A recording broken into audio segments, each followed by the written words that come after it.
without your favor?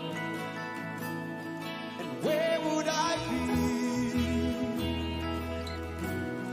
out of your presence? In your presence,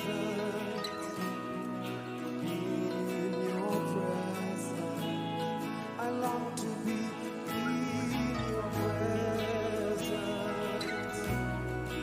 in your presence. I love your presence. I love your presence. I love.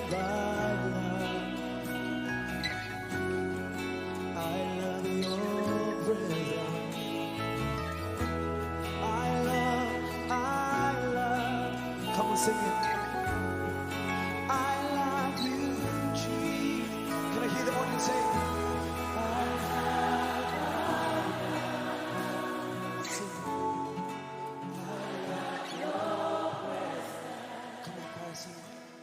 I love your presence.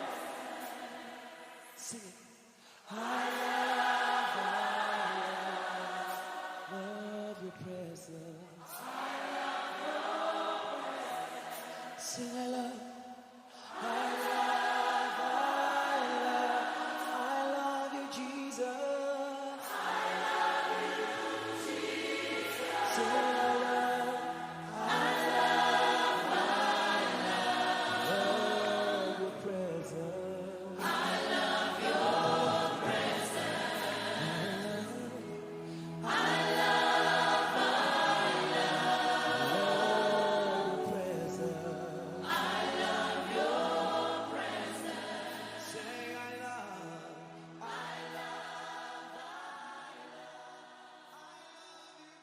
Shalom, and a warm welcome to this International Online Sunday service. This is the 31st of January. We are right at the end of the first month of the year 2021. We are well underway into this year of the Spirit life. Being a part of this program, you are making a large investment and you are securing your posterity. We thank God for He's always speaking in these times where we have the truth and we have lies being presented. But we thank God that in each and every moment He's speaking to us through His friend, Prophet Emmanuel Makandiwa. And today is another such moment where we get to enjoy the presence of God and be led continually in and through the truth by the great prophet. I'm Pastor Kuramba, joined by Pastor Chikuni. Thank you, Pastor Kuramba. In a few moments, we will be having the great prophet. Man of God, we are in a time of confrontation. But we will always have the truth standing up and above the lies that may be peddled, even through media. It's always important to understand and analyze what God is saying in our time. Mm-hmm. I wouldn't want to call it conflict. I would want to call it lack of understanding from some quarters. Mm-hmm. But we thank God we have the voice of our Father, Prophet Emmanuel Makandiwa. Pastor Kuramba, there's something that is very important that our Father taught us last week. That we live in a world where, by reason of location or positioning, there are some that are positioned in a manner where they can never understand what we're talking about. But go back to Scripture and you'll realize that it is very, very important to have either a tribe or an individual or a group of people or somebody who understands the times. The children of Issachar in the Word of God, they are written specifically because of their understanding of the times and the things that Israel should have been doing at that particular time, that these guys became specifically important because of. And we have a man. Somebody will say, too much of the vaccine issues. But we have a man who understands the times. We have a man who hears from God what we ought to be doing, our mindset what is supposed to be happening within us, around us, where we are, even as nations and communities. And that is what our Father is doing. That is the information that the voice is giving to us.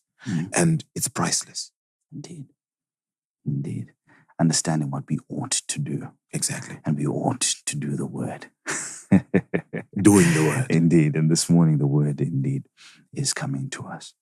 You know, the past two services, the prophet has really been helping us to understand the mechanism of the strategy being employed by the devil within the breadth of time in these recent times. And we're led to understand something phenomenal. Firstly, that all that is happening now has had an opportunity within history to be exercised on a smaller level. The first example being the Jim Jones incident that happened, and how that suicide or the massacre was a blueprint that is then now being extended globally under this global count, and how we are seeing people being led by lies into something that is detrimental to them. Second example he gave us was the issue of vaccines, about how vaccines, we saw their implementation on a smaller level in gadgets, how we had an individual coming and he creates a virus. And then in the same breath creates an antivirus. And from that antivirus, he makes money from implanting the virus within the gadget. And it doesn't end there, Pastor Koramba. There's a continuous flow. The next year you've got another virus or a developed virus and you've got another vaccine. The next year you've got, and you keep on updating. Adding to that, already we're hearing news filtering in through the media that upon the first jab of the vaccine that people have received, they might need to get a supplement. A supplement on top of the first phase of the first course. I mean, what is going on here? And they'll tell you that we are not sure how long this jab can take you. But we understand that the virus is mutating and will continue to make vaccines available to combat the virus. Any further mutation. Yeah. What are we talking about here? And you have a scenario of, it's amazing. I was really amazed by this observation that our Father, in fact, it was prophetic utterance. You realize that the emphasis at some point was so much on Africa, like we said last week. And now we're talking about the variant, and now we are talking about specific vaccines that may need to treat each particular variant. And it's amazing how Africa has been isolated in as far as treatment is concerned. And you look at when the voice highlighted that to us. And you look at, amazingly, what that CEO said. Myself, our board, the executives, they have no need for the vaccine now. And yet everybody else doesn't have the luxury of not taking the vaccine. But here's what's interesting. He did make those comments at that time. But remember, he did say that a survey was done to see how willing people would be to take the vaccine depending on who took it. And he said that if I, as the CEO, were to take the vaccine, they told us that there's a higher chance of people accepting the vaccine. And in the same breath, he says, I won't take the vaccine right now. I'm 59 years old and I'm very healthy. I'm very healthy. I'm not a threat to anybody. Do you not have family members and loved ones that you want to protect? So grateful for this immense light that we are under, that continues to help us to understand the mind of God at each and every juncture. It reminds us of the onset of the Zephnath Paneer teachings in August, where our Father categorically stated on record that whenever a question is raised by humanity, God would have provided the answer way before the question arose. And we saw that practically last year, and we continue to see it practically now. And so we encourage every person who's about to engage in this live today to remember that we are sitting at the feet of a prophet, and everything that he says, he can't help but prophesy. It's who he is. And so we wait now expectantly in this few moments that we're about to get into, where we will hear the mind of God prophetically reaching into the future, letting us know what strides to take and what way to go. Allow us to introduce our Father now. Greetings, our Father. Thank you. How is it? We are back again. We are back again, Father. We are All back. right. Always good to be here. Indeed. Nice to be here. Thank you, Father. Thank you. Thank you. Father, we consider it a great joy when we have a place where we come to like this and we bask in the truth and the peace and the comfort that the Word of God brings and the strength that it brings. And most importantly, the covering that is present because of the great love that the Lord has for us and the presence of this great light and the knowledge that you're pouring into this generation at this time. Father, we thank you for the immense work that you're doing. We continue to say this. We're so proud of you for standing and being the voice that you are. Thank you so much, Father. Please lead us on this wonderful. Thank you so much. I appreciate those nice and very kind words.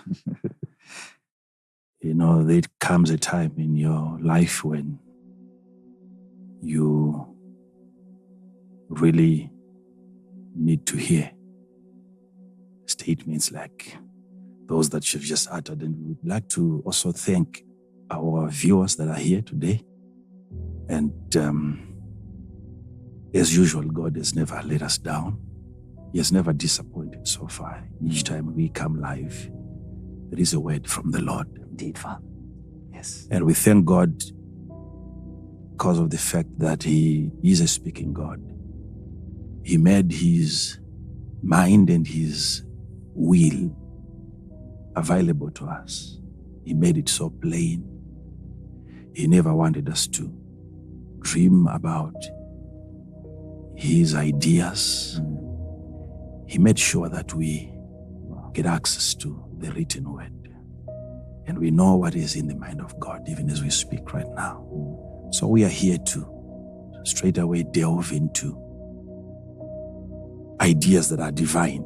Yes. Not just scientific. Yes. But divine. Yes. And very spiritual.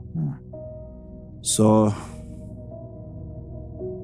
today we have a very profound session, which I believe most of our viewers are going to find probably a bit difficult to digest the meal that is about to be served. But over time, as you keep on watching, as you keep on listening, over and over and over again, you'll get to that place of understanding where you will begin to appreciate the reasons behind such a teaching that you're going to have today. I enjoy simplifying a message from the Lord, because the hearers of the word, if they don't get to understand it, even after hearing it doesn't serve any purpose. People have to hear first and foremost what the Lord is saying, and then understand before they go on to do. Now, as long as you can hear and not understand, you can't do. Even if you go on to do what you've not understood, you're doing a completely different thing. That's not what the Lord is saying. And you don't attract the blessing or the benefit that is attached to the execution of such a word. So I seek at all times to bring clarity to our viewers by sometimes downsizing sometimes downgrading the message, not compromising, not diluting it, but trying to break it down to a point where an average person listening to me can hear and understand what the Lord is saying. That's important. So we have something that we need to understand today. But obviously, we'll get to a point where if you have to switch off your phone and do something else, you are welcome. Because I don't want to buffet you and to torment you and to chastise you with information that is not necessary. But we have to put it out there so that when some of our learned people stumble upon such information, they'll make a good use of it. It's not everything that I say here that should be heard by just you. Indeed, Father. So many ears are listening. Yes, Father. So when you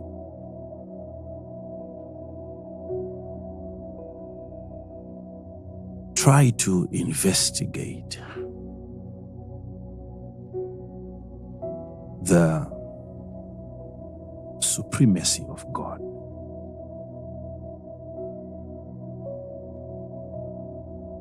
the nature of God, what makes him who he is,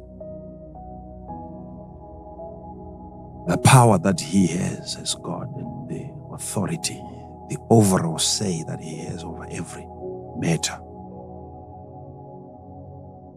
You get to a place where you realize that we are all believing, following, and worshiping only a certain aspect of a very big God that we cannot comprehend.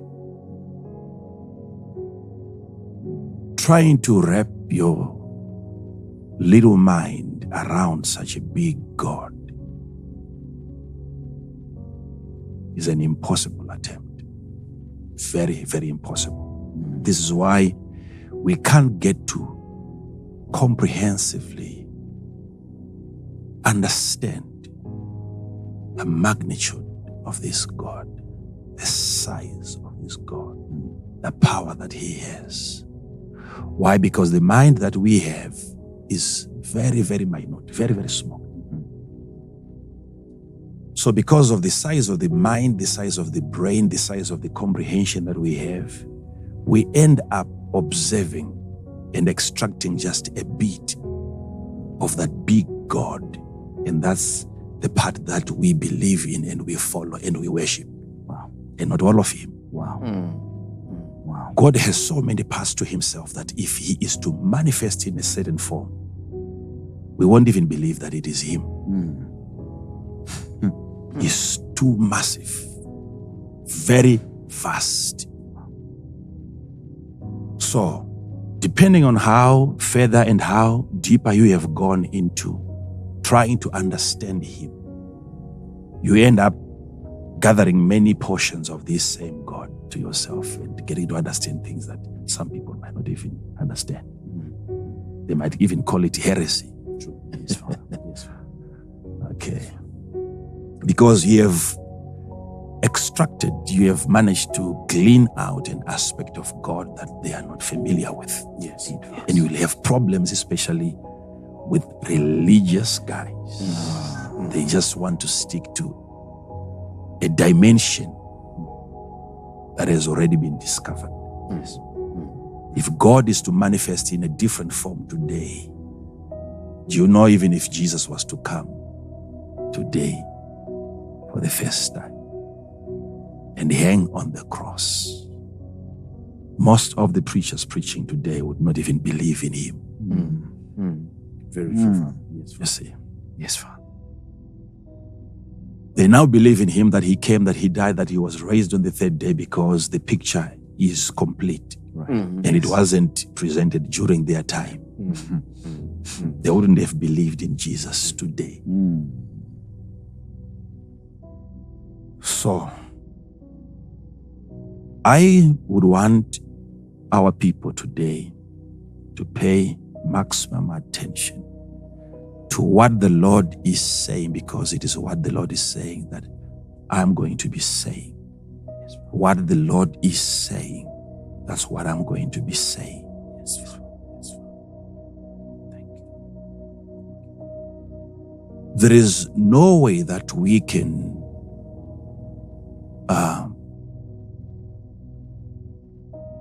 understand ourselves.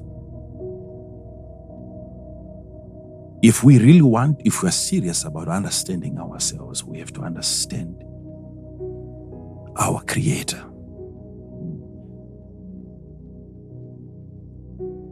I said, this is what I said, and this is what I'm saying again. If you want to understand fully a product, you have to go beyond the product and also try to understand the producer of the product. Get into his mind and read the reasons behind the product. Why did he even decide to come up with such a product? What was in his mind? Because if you don't then use the product according to the mind of the producer, you have subjected the product to an abuse. Mm-hmm. Yes, Father. Okay? Yes, Father. So you don't analyze just the product, you have to analyze the producer. The mindset of the producer of the product. What is his understanding towards humanity? Mm-hmm. Yes. Now, yes. You can't have the same panel that sits down and they come up with an agreement that from now you can take lives anyhow. You have a baby in your stomach, in your belly. And it doesn't matter at how many months, it's up to you to decide whether that baby lives or that baby dies. And they give you the right that this baby is never going to see the light of the day. And there is a letter that authorizes you, that you get from the head of the state, that says, go ahead if you feel like you're not interested in the baby. That baby is already a baby. That's a human being. Go ahead and kill the baby. Abortion. And then you have another law by the same panel that seeks to save lives. The destruction of life from the same board, and the preservation of life. So if you're going to study a product, you have to look into the minds of the producer of that product. What is their reasoning like? Are they really promoters of life, or they are promoting something else contrary to life?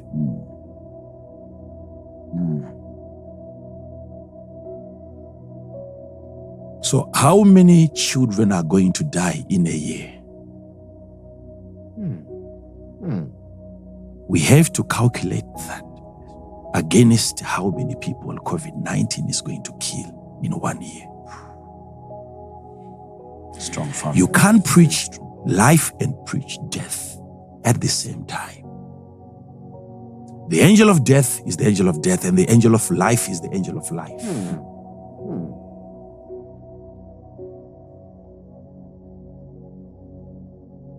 Now, when God created us, we became from that day products, having manufactured by the hand of God. He carefully engineered us in a very unique way. You are wonderfully and fearfully made.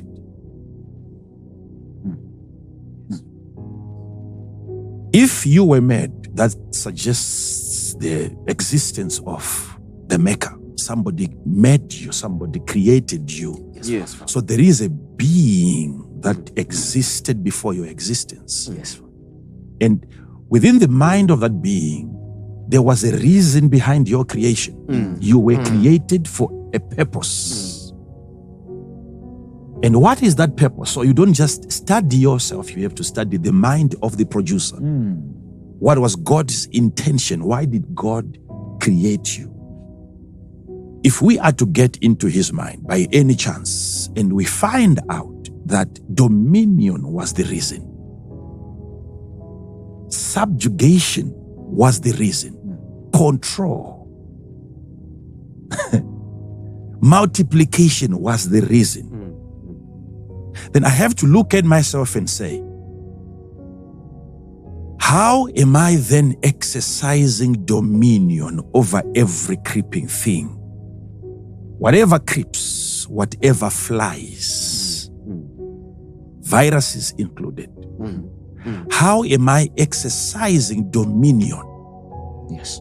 How am I exercising dominion? Yes. Over anything that flies in my atmosphere? God, are you telling me, had I not had a shot in my physical body, I would have been extinct? Yes. As of now. Are you telling me I'm that weak? You never had that in your strategy.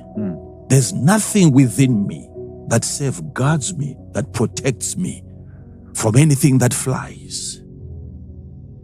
So if there is dominion in me, dominion over every flying spirit, over the birds of the air, if there is such dominion in me, show me the location. Where is that dominion in a human physical body that dominates everything that flies in the air?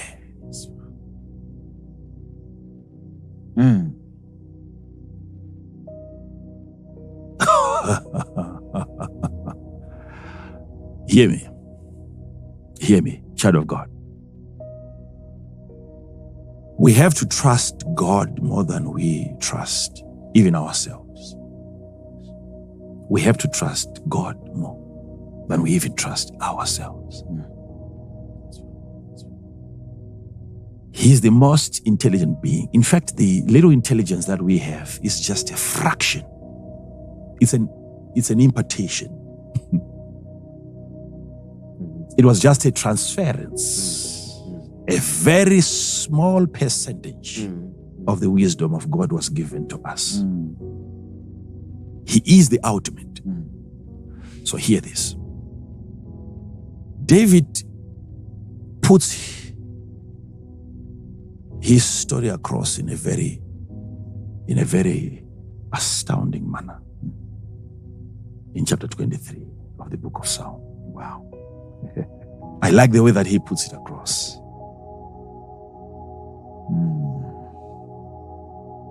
He refers to the Lord as his shepherd. Read verse number 1. The Lord is my shepherd. So hear this. Now, you are reading a letter that was typed not by an average citizen. This was the king of Israel. A man after God's own heart. He wrote a letter. And we are privileged to come across a statement, a text. This is an email written by one of the most influential. He says that the Lord is his shepherd. As much as he is the king of Israel, he he is also a sheep. And above him is a shepherd. So whatever that king then goes on to eat, it is decided by the shepherd, because it is the shepherd who leads him into greener pastures. Yes. He eats, his diet is prescribed by the shepherd. He gets into his body what the shepherd tells him to eat. We eat according to the Lord. What the Lord says, go on and eat. That is what we eat. Yes, Father. Yes, Father. Okay. I want you to forget everything else that he says concerning that shepherd. Look at verse number 3. Verse 3. He restoreth my God, my soul. Now we are getting into the issue now. Thank you. This shepherd has some qualities that you wouldn't expect a shepherd to have. He has the power to restore. Because if you hear that there is a shepherd, and the shepherd, what he's doing today is not looking after the sheep. He is not feeding the sheep. What is he doing today? He's busy restoring a soul. You might think that he has trespassed, because a physician should be doing that and not a shepherd. And this is, at this point now, you begin to have people trying to beat the shepherd into his lane. Stay in your lane. Right? You are not a professional individual to be getting into such matters, because you are a shepherd.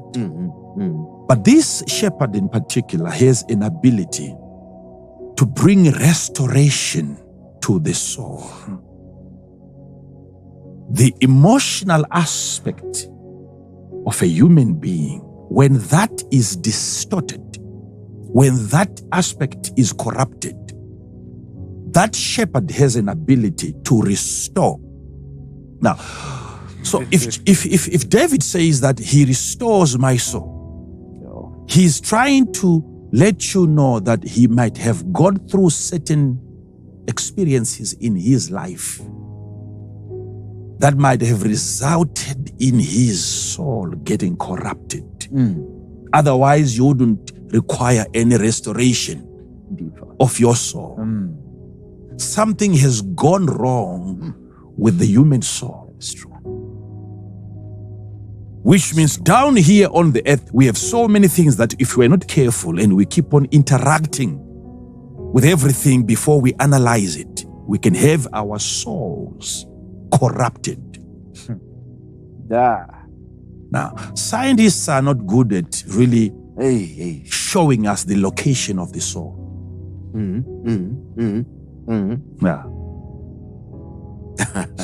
They give it different names. But we have to understand, because we need to read the mind of the Creator. Yes, if you had to ask them, okay, give us a diagram and show us where we can go in and find the soul. Sometimes they put it in the mind. And the mind, they make sure that it is situated within the brains. But not much is being said also concerning the mind of the heart. Because as a man thinketh in his heart, so is he.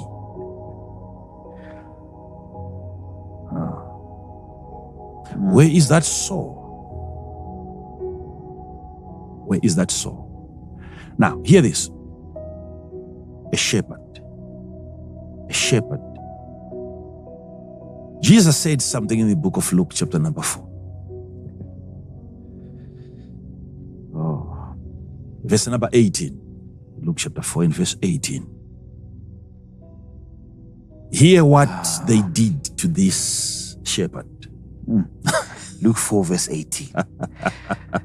Ah, Jesus, I love you. We got the best God. yes. Of all the gods available, we got the right one.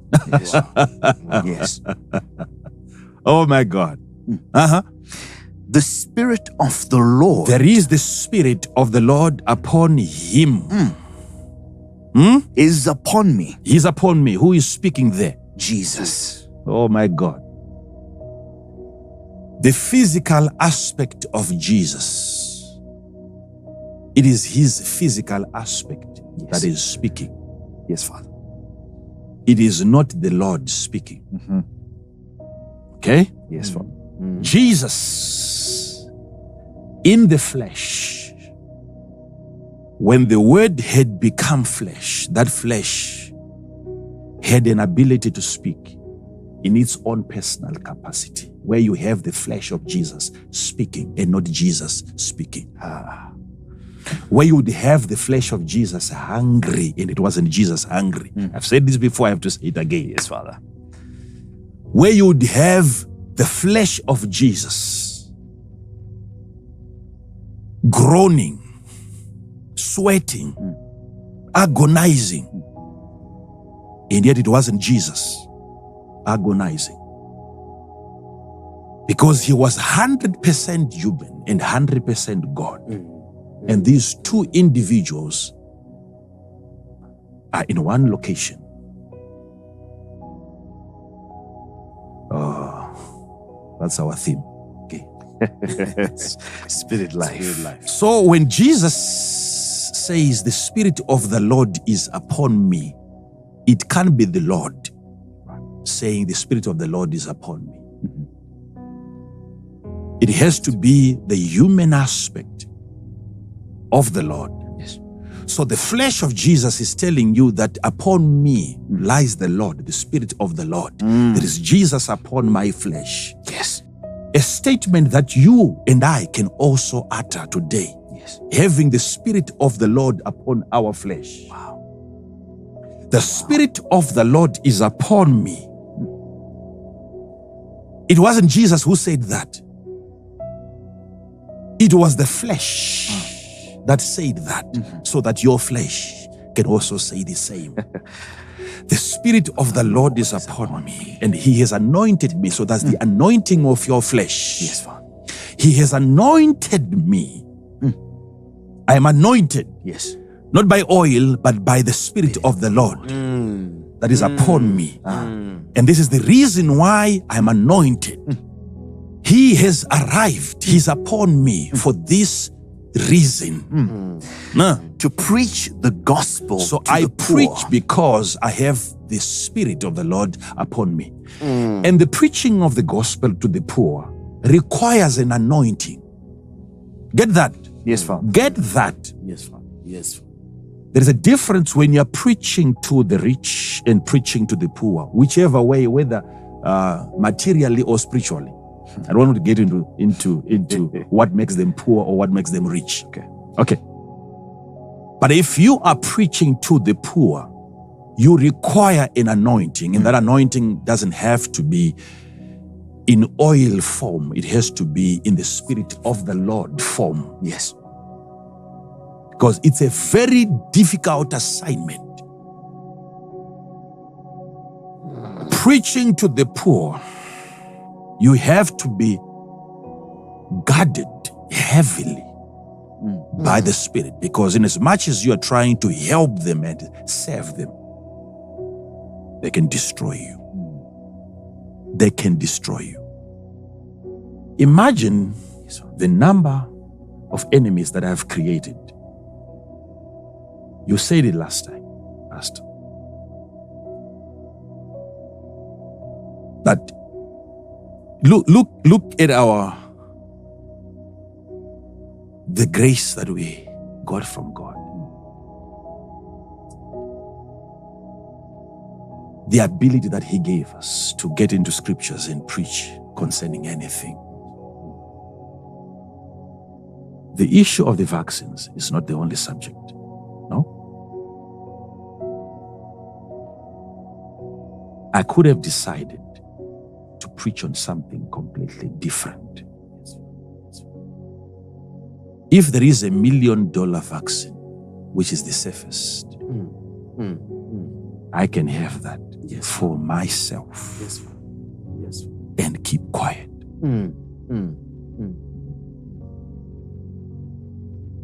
I can fly every single relative of mine out of the country and get the best vaccine and come back and be quiet. Very true, Father. Yes.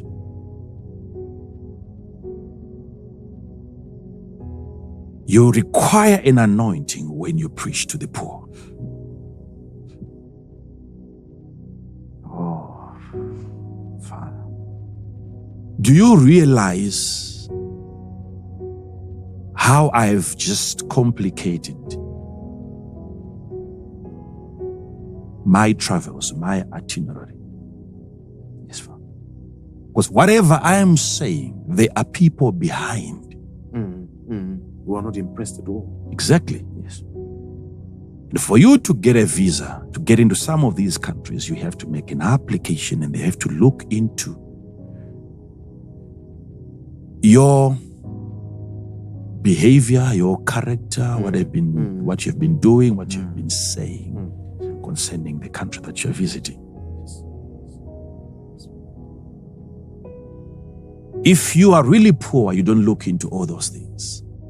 If you are rich, you start considering what the man is about to lose for saying the things that he is saying. Right. Yes, sir. Yes, sir. Yes, sir. Being poor helps you not to analyze the after effects of what is being said. That's a sign that you are poor. If you are rich, you look at why is he saying the things that he is saying. Hear this.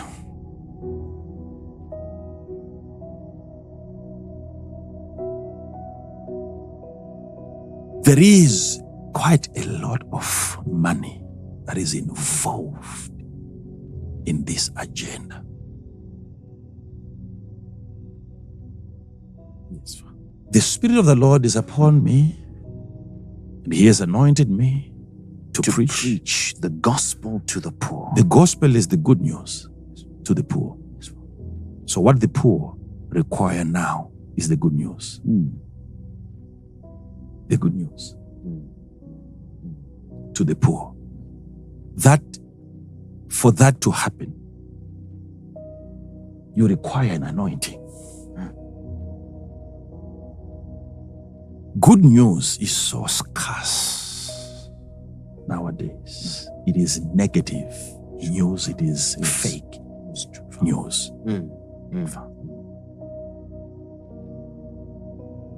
Like, for instance, where we are, this is a global pandemic. Everyone has been affected directly or indirectly. We have all lost our loved ones to this COVID-19, unfortunately. Notice.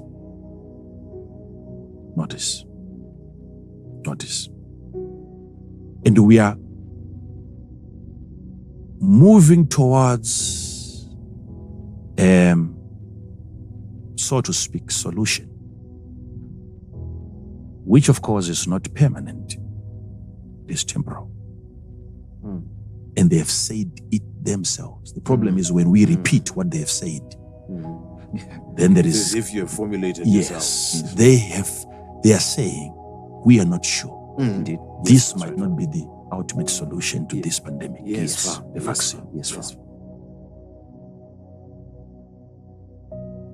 In the history of mankind, you have never had people fight, not over a disease, but fight for it. Right. It has never happened. There's never been such a disease in existence. Indeed, Father. Indeed, Father. In the history of the human race, there's never been one disease. Wow. Where you see people, both old and young, willing to pick up stones and fight just to defend just so that nothing negative is said against a negative disease. Strong, Father. Now, whilst we are moving towards a so-called solution, what we should be having right now is individuals that are anointed to distribute the good news concerning the deliverance that is coming. Now, the problem is, when you have a non-qualified individual coming out to speak concerning the virus or concerning the vaccines, people begin to complain and they say, you are not supposed to be touching on those issues because you don't understand. And what they don't realize is that the people with enough understanding concerning the matter are nowhere to be found. When are we going to have such a program on national broadcasts where an individual, professional people take turns to explain to us one food that all of us are about to consume? Isn't that a necessity? Yes, it is. It is, Father. It is, Father. But if one person comes out who is not qualified to say the things that he is saying, that's the time we realize that we should be having the right people saying what he's saying. Right. Yes. Yes. Are we not supposed to be told what is a vaccine? Yes. We are, Father. We are. Oh, it is all right. So this is simply a disenfranchisement of an individual where you have a right to information and you don't get it. When you get that information from a so-called wrong source, the right individual comes out to say, you don't listen to that one. But we listen to who? Because we are starved of the good news. Yes, Father. Yes. We want to hear, we want to know, where are we going? Yes, Father. Now, follow this. Follow this. What you must understand that the shepherd has a right to restore a soul. Okay. Oh. Paul would say, I'm an apostle of Jesus Christ. Not by the will of man. So I wasn't voted into this responsibility, into this office. I was chosen by the Lord himself to be the preacher of his word. Hear me. Because some of you think that I'm unqualified to do and to say certain things that you hear me say. Hear me, and hear me very, very well. He made some prophets and he made some evangelists, some teachers, and some even shepherds. Yes, we are made shepherds by the greatest shepherd. Yes. And what makes him the greatest shepherd is his ability not just to shepherd, but to restore a contaminated soul. So it is given to us by the Lord as shepherds to dissect an individual. Yes, Father. Either spiritually or physically. Yes, Father. And get to that part that has been infected, whether by fear or whatever, and restore the human soul. Yes, Father. By the way, you must understand that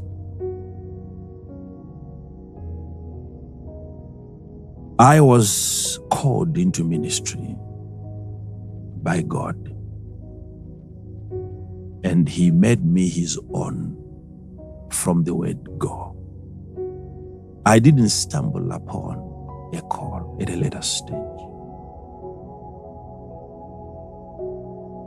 I was never employed by any company.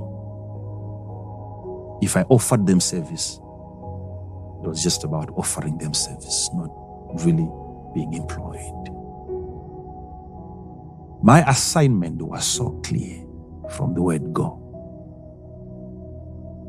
Since I was a little boy, even before I was formed, I was known and I was ordained. It's there in your Bible, Jeremiah. Yes, Father. Yes, Father.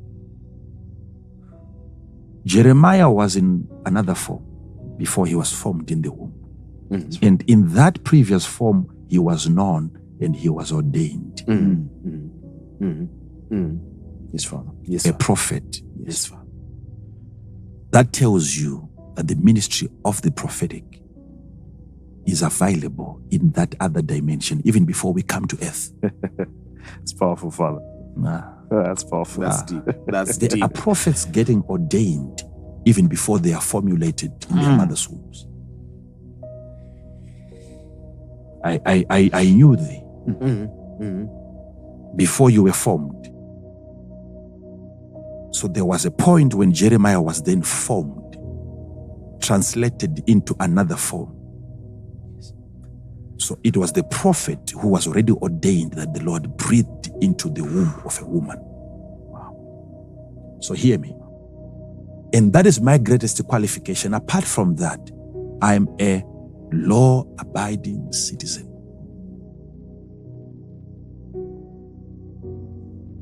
I knew that a license was needed because I saw it in the Bible at one point.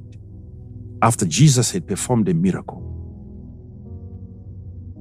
and the Pharisees and the Sadducees, some of them were sent to ask him a question. By whose authority are you doing these things? The question was not, why have you healed the sick? Why have you performed the miracles? The question was, by whose authority? Who authorized you? So it matters who authorizes you. So if ever they are going to arrest Jesus, they are not arresting him for healing the sick. They are arresting him for healing the sick without an authorization. Right. Which means there are good things that you can be arrested for doing. Not because you have done good, but because you have done it without a license. Powerful. This is why you can operate on a patient and the patient recovers and still get arrested. They are not arresting you for curing the individual. They are arresting you for doing so without their authorization. This is why you can be caught by a police officer and he can arrest you whilst you are driving well. Yes, Father.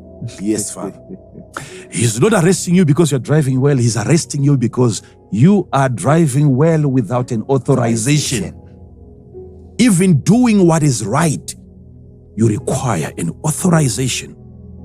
I know all that.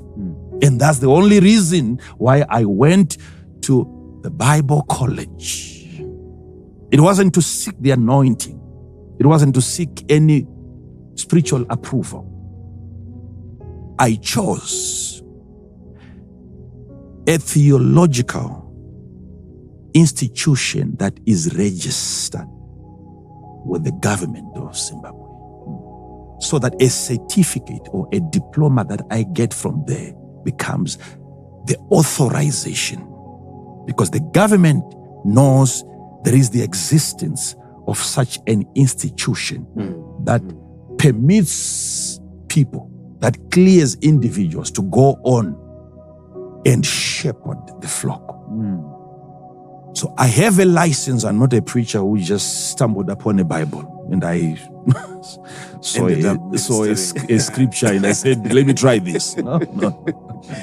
I'm authorized to preach.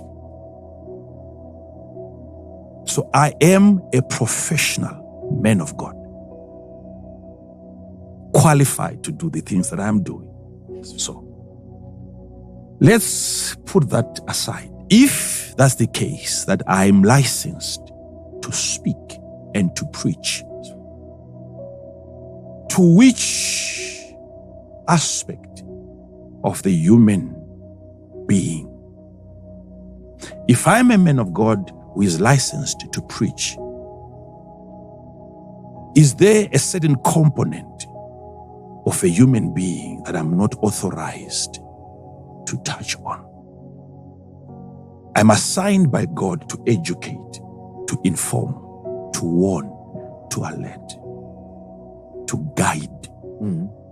I have a license from heaven, and I have a license from the government. If they authorized an institution to authorize an individual, the individual is authorized by the government. Yes. Here, follow this. So if I have a license, you must then understand that you are hearing something that is being said by an authority in the spirit. Get this. Get this. Get this. So, if I'm a preacher, I preach to who and to what? Are there boundaries? Are there limitations? Is there an area that you say you can't go beyond? Because a human being, we must understand, if I'm a preacher to a human being, what is a human being? What constitutes a human being? It is that spirit in a physical man. Yes, Father. It is that physical man who has a spirit inside, and also the soul. So you must fully understand that tripartite being who sits before me. Even if I have one person listening to me, I have three individuals listening to me.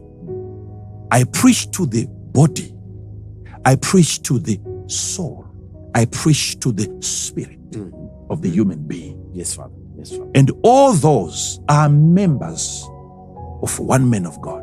Yes. A man of God has to administer God's message to every single part of that human being. Wow. So if I'm going to preach, not just to the spirit of the man, I also have to preach to the physical body of the man. Yes, Father. So if you say a preacher cannot touch on the physical body of a human being, we have to only leave the doctors to do that. Then a man of God should not come up and say, do not commit adultery. The adultery that you all know that is being done by two physical bodies. Yes, Father.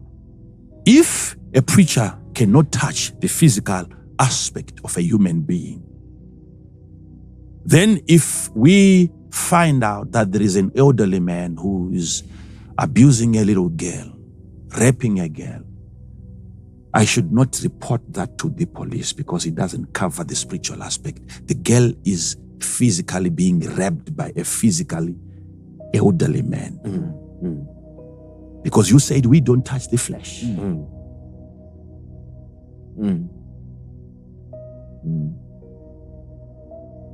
God would tell the priests to tell the people what to eat and what not to eat physically. Yes, Father. Yes, Father. Yes, Father. That's right. Hear this.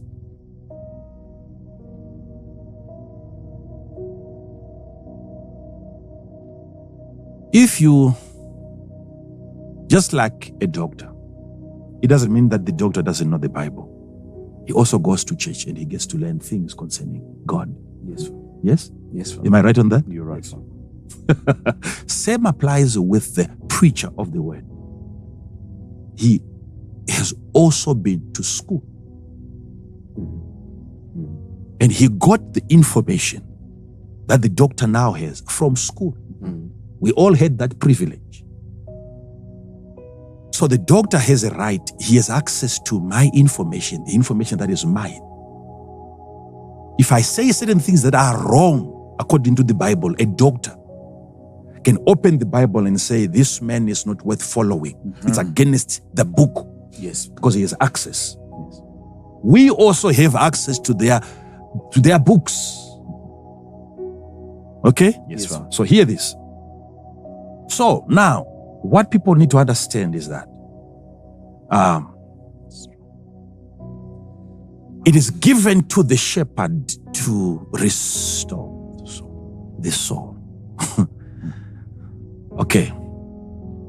Do we have things going the wrong way in the body of Christ? Do we have wrong men of God? Do we have fake men of God? Do we have fake prophets? Do we have fake bishops, fake teachers, fake evangelists? Yes, they're everywhere. But you must understand that some, they are not really fake. They are simply underqualified. So they are doing the best they can to do God's work. But they are not adequately equipped to lead the soul into a complete restoration.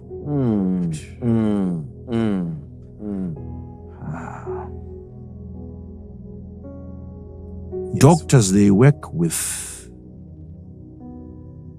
present facts.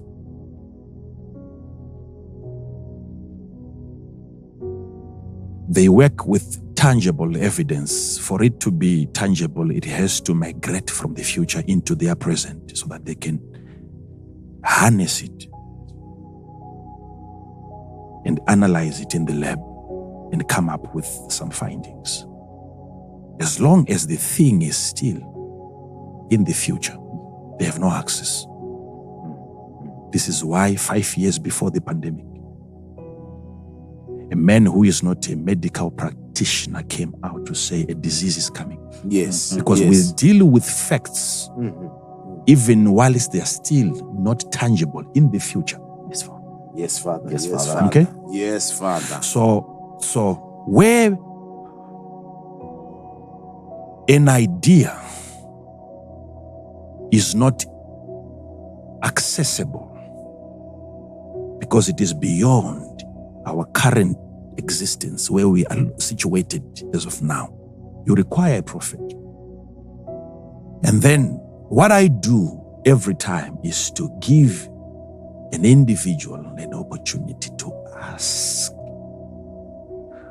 what do you want me to see for you?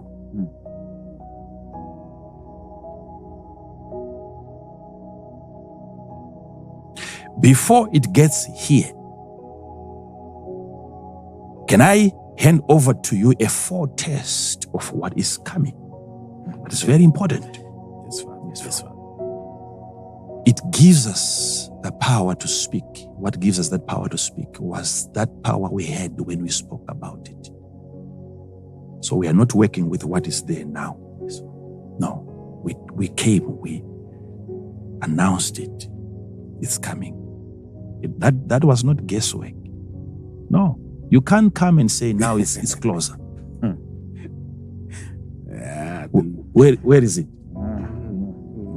If you're not seeing it coming, how then do you come out to say, remember the disease that I told you? Yes, Father. Remember. Yes. Let's start praying. Now it's coming closer now. Yes. What is that? Where are we? You see, the same people that do not believe in what I'm saying, hear this. let me help you. Have you realized that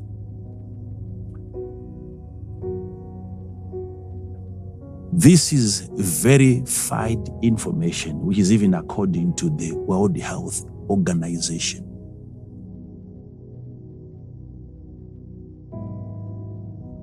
Do you know that medical errors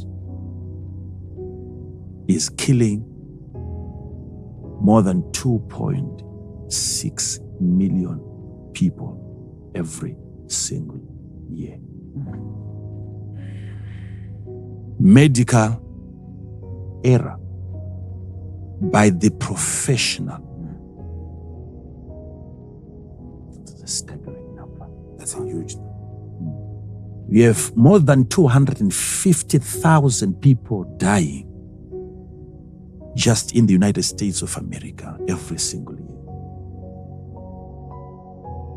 having given a wrong prescription by a professional individual who has a license to make a mistake.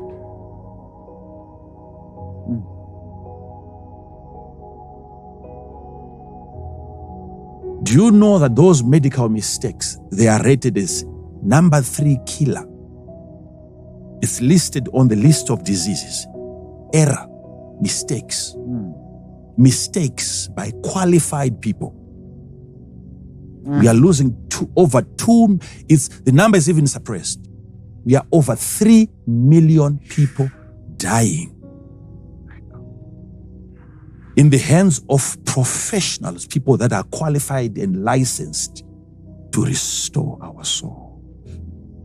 That's why I said, if you are ever going to trust God. Powerful. Even if you're never going to trust me, but my brother, please try to trust God. Hear this. If a person comes to church, you are ministering, and it is heard that an individual dies in your church. Many pastors have had that problem. If you have never had a person dying in your service, maybe it's not because you are that much anointed. You must also look at the numbers. Yes. Yes. Yes. And the condition of people that are coming to you, do you have what the people are yearning for? Right. Okay. You see mortuaries next to every hospital.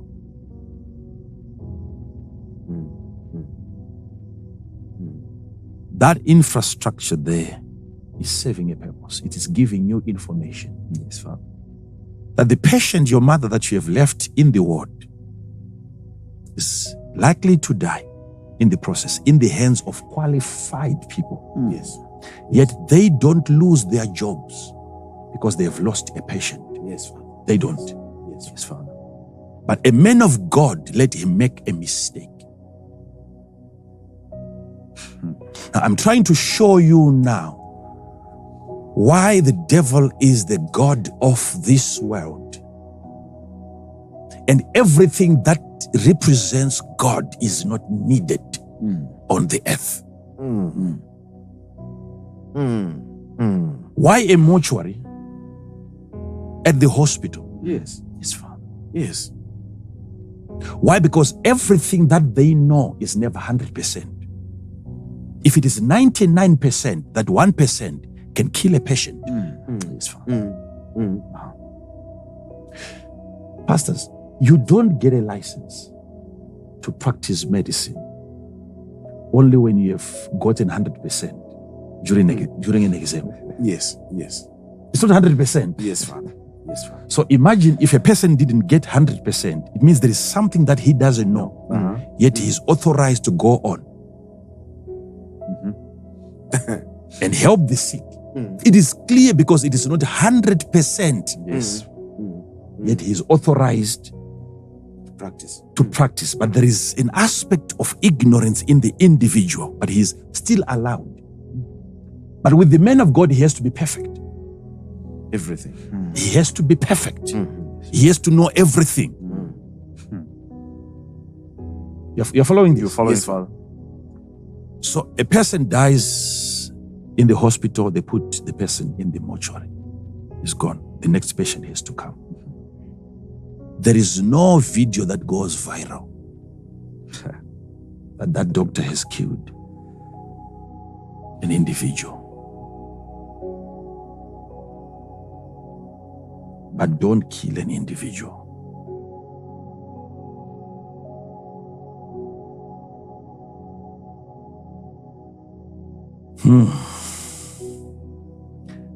This is a massive number.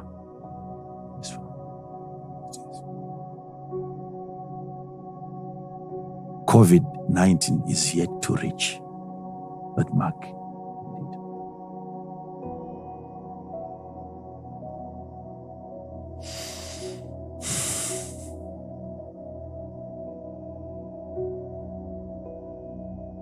Okay.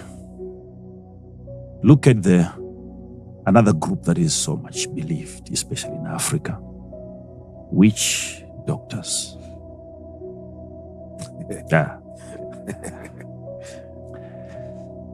witch doctors, you rarely come across an article against them. It's true, Father. In most of the papers that you have read. That goes to show you how much the God of this world protects his own.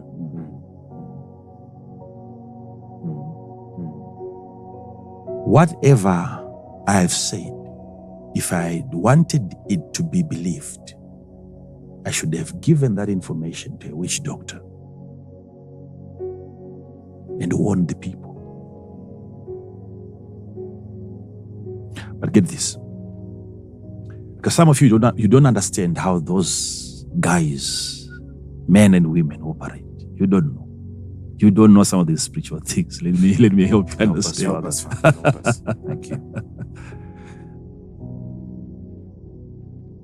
A man who goes out there to hunt, not for a deer, not for an antelope, not for a buffalo. He goes out there looking for a human being.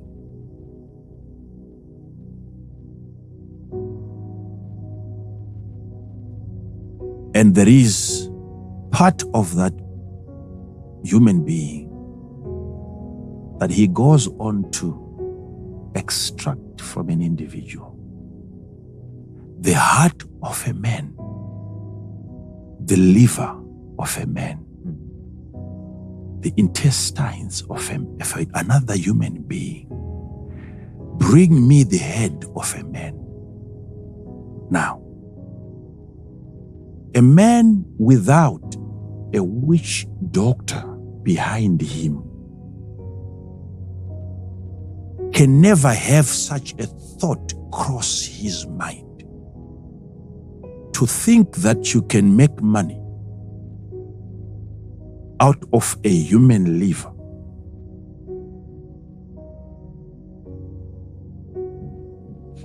A normal thinking pattern can never fathom that. No. Never. So when a man goes out, like we've had a case in our country where a child once disappeared and later on that child was found, but still the head went on missing. Which means whoever killed that boy needed the head of the boy. Yes. And whoever took that head was under an instruction. That man who took the head doesn't know how to use it. What do you mix the head with? He doesn't know. There is a spiritualist behind the scenes who is called a witch doctor. Yes. Who tells his members not to bring tithe of money that we're being criticized for. Yes. His people are asked to bring human heads, hearts, kidneys. This is a cult. This is an organization in existence, licensed to operate. So compare the two. Where there is a gathering and people are asked to support God's work by giving their money, that makes news. Yet there is another gathering where people are asked to bring human parts. Yes, Father. And nobody talks about that. No one, because whoever killed that boy was under an instruction. The investigation goes on until the killer is arrested. They don't get to the witch doctor because the God of this world has to protect his own. If it was a man of God who had instructed that man to kill that little boy, that man of God would have been behind bars right now. Yes. Because God and everything that represents him on the earth is not needed.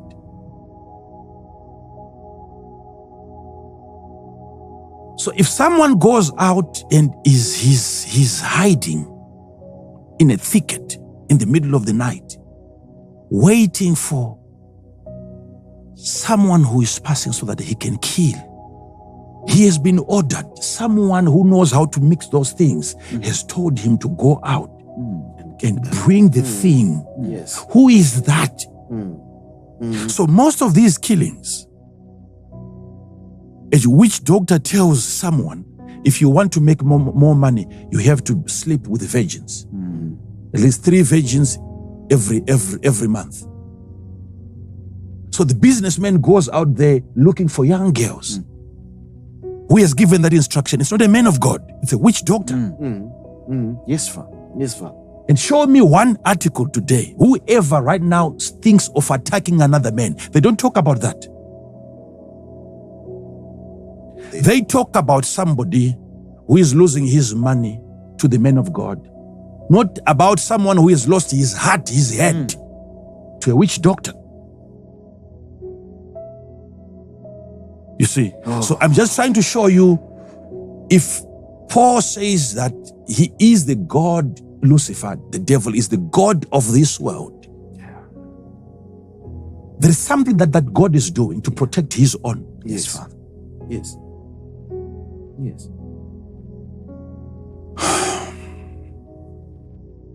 Now, we are slowly but surely moving away from logic. Wow. What a statement. And we are being led there by the God of this world. No, you see, if you study the Bible, and the Bible says, the God of this world has blinded their minds. You must understand that sight is a sense. So we are dealing with a God who controls senses, human senses. He lets you see if he wants you to see.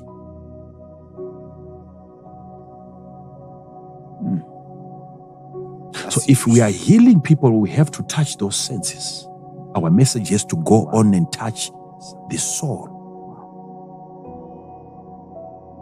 Do you know what used to happen back then? Even before we had all these vaccines. What our forefathers, with the little knowledge they had, they knew things that we are trying to contradict today. If there was going to be any infectious disease coming to hit a certain village, they were smart enough to know quickly. It was general knowledge, not just coming from the witch doctors. No. General, they would know this disease is going to finish most of our children.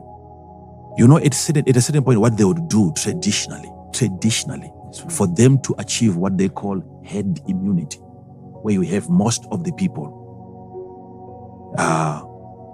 having their immune active and working against any infectious disease, where you have the majority of the people immune now to the virus. Okay. And then you know we have served the world. When most of you are immune to that particular disease. Yes.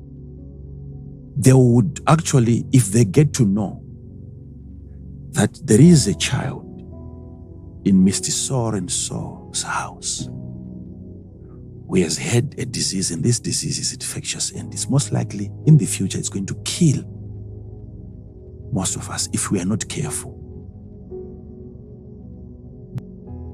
They look at helping that little boy recover by giving that boy herbs. You know, It's not just something that witch doctors do. We have a prophet in the Bible, Isaiah. He comes and he prescribed a medication to the king. Take this, then you will be healed. Okay? At first he came, he prophesied, you are going to die. Yes, you are going to die.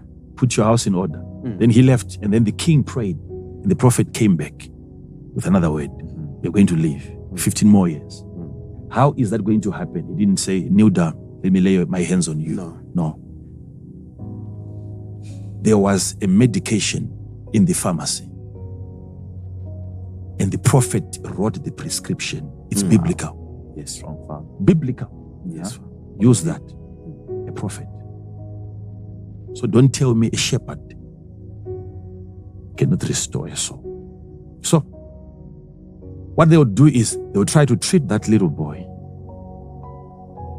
And then if the boy recovers, and then it comes again next time, they know this thing is deadly. What they would actually do is to allow their children to go and spend time with the infected child. They would naturally subject willingly their children to a virus so that they interact with the virus. And the virus gets into their children, and their children will build immunity against that particular, not lockdown. No, you have to hear this. You have to hear this. Right. You have to hear this.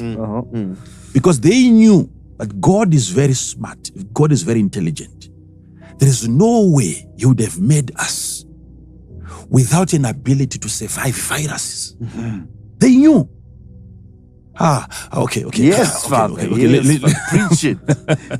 Preach it, Father. You see, had they allowed you to interact, by now you would have built the herd immune. It would have been at more than maybe 70%. So hear this, because they don't want it to happen naturally. They have to introduce it into you themselves. Right. They want to participate in the construction of that immunity. So don't do it the natural way. Stay away from the infected individual. Now. This is a game changer, Father. This is a game changer. Hear this. We are on a daily basis interacting with viruses, and we are surviving those as human beings. The reason is, within you, God has already established an adequate health infrastructure that ensures that you survive every infection. Yes. Hear me. Hear me, child of God. Hear me, child of God. Hear me, child of God. The doctors that we now have are external doctors. There is an internal doctor who was hired by God to look after you. Preach it, Father. Now, that one has to be empowered to deal with viruses. Yes, Father. Okay. People should be asking me, if people are going to die because of the vaccines, what would have happened to us or to the vaccine? Okay. If you'd asked such kind of a question, I would have explained it to you. Help us to understand, Father. Please explain. We'll get to that. Remind me. Oh. Hear this, child of God. Hear this.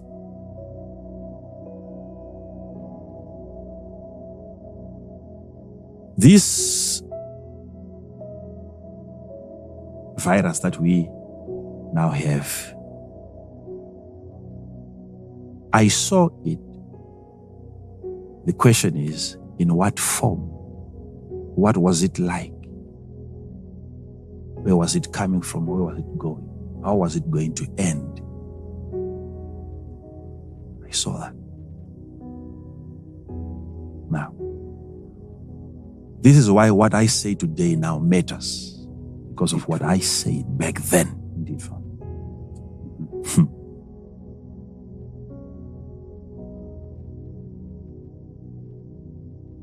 You know what is happening?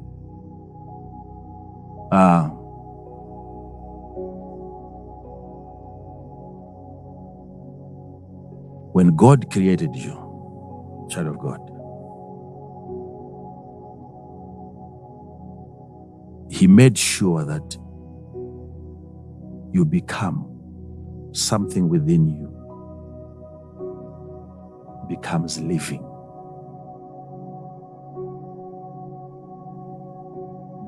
The spirit that entered into you, Yes. activated the soul. And in most cases, they don't call it the soul. they gave it a different name.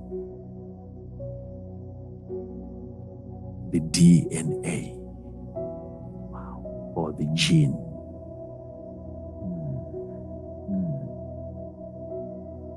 Your DNA, man of God,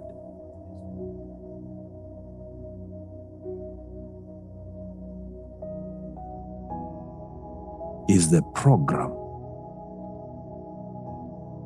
Your DNA is an application that God placed within you, which carries information. Your height is according to that. Your complexion is according to that. Your appetite is according to that. Your preferences. The hair that you're going to have, every single thing, it was an encrypted message.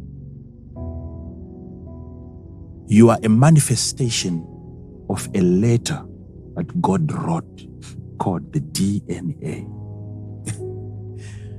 So you are manifesting according to that which was written. You are the word becoming flesh. You are a manifestation of data. Come on now. So if we talk about just the soul, what are we talking about? They are giving it different names. Notice. If I have that DNA, it carries that information. You have it within you. But hear this. Remember last time when we were talking about, be very careful. We don't want something that is going to contaminate our DNA. And that was news, Yes. right? Yes, You told me that there was. I don't get to. Yes, Father. Yes, Father. You told me that people were saying a lot of things about that. That something like that can never happen. Instead of asking. Okay. Here's where the problem is. Look at so far they've rolled out quite a big number of vaccines. Yes, Father. Yeah. You see, some are saying it's over 100, some are saying over 200 that have been released. So the market is already getting flooded with the product. Hear this. But of all the vaccines, you will always have the best of them all. Not because it is the best. They'll always be the best because there are many. Hear this.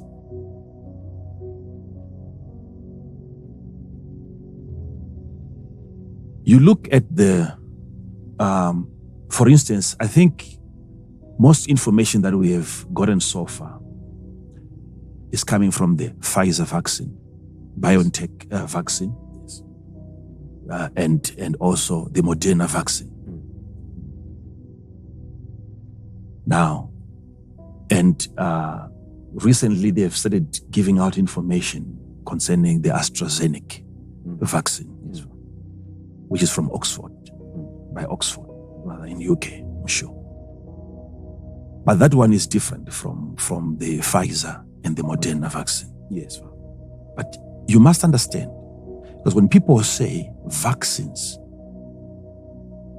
they don't do anything to the DNA. You must listen to them while they are talking, because I'm a good listener. I listen. I listen. I don't just speak. I listen. I listen.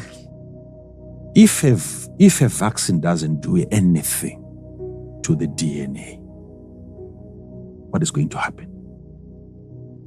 Notice, with the messenger RNA, ribonucleic acid, the messenger, they are saying it's a latest technology that has never been used on vaccines. Yes, but on other medications. Now, so it is their first time to use it on a vaccine. It has never been used It's a technology. It is a technology. It is a technology. Somebody wanted to understand. They asked me a question. How do they put chips in a vaccine? And then by receiving a vaccine, we've received a chip. So these are completely two different things. You can't have a chip in a syringe and you have it travel through the needle. It's impossible.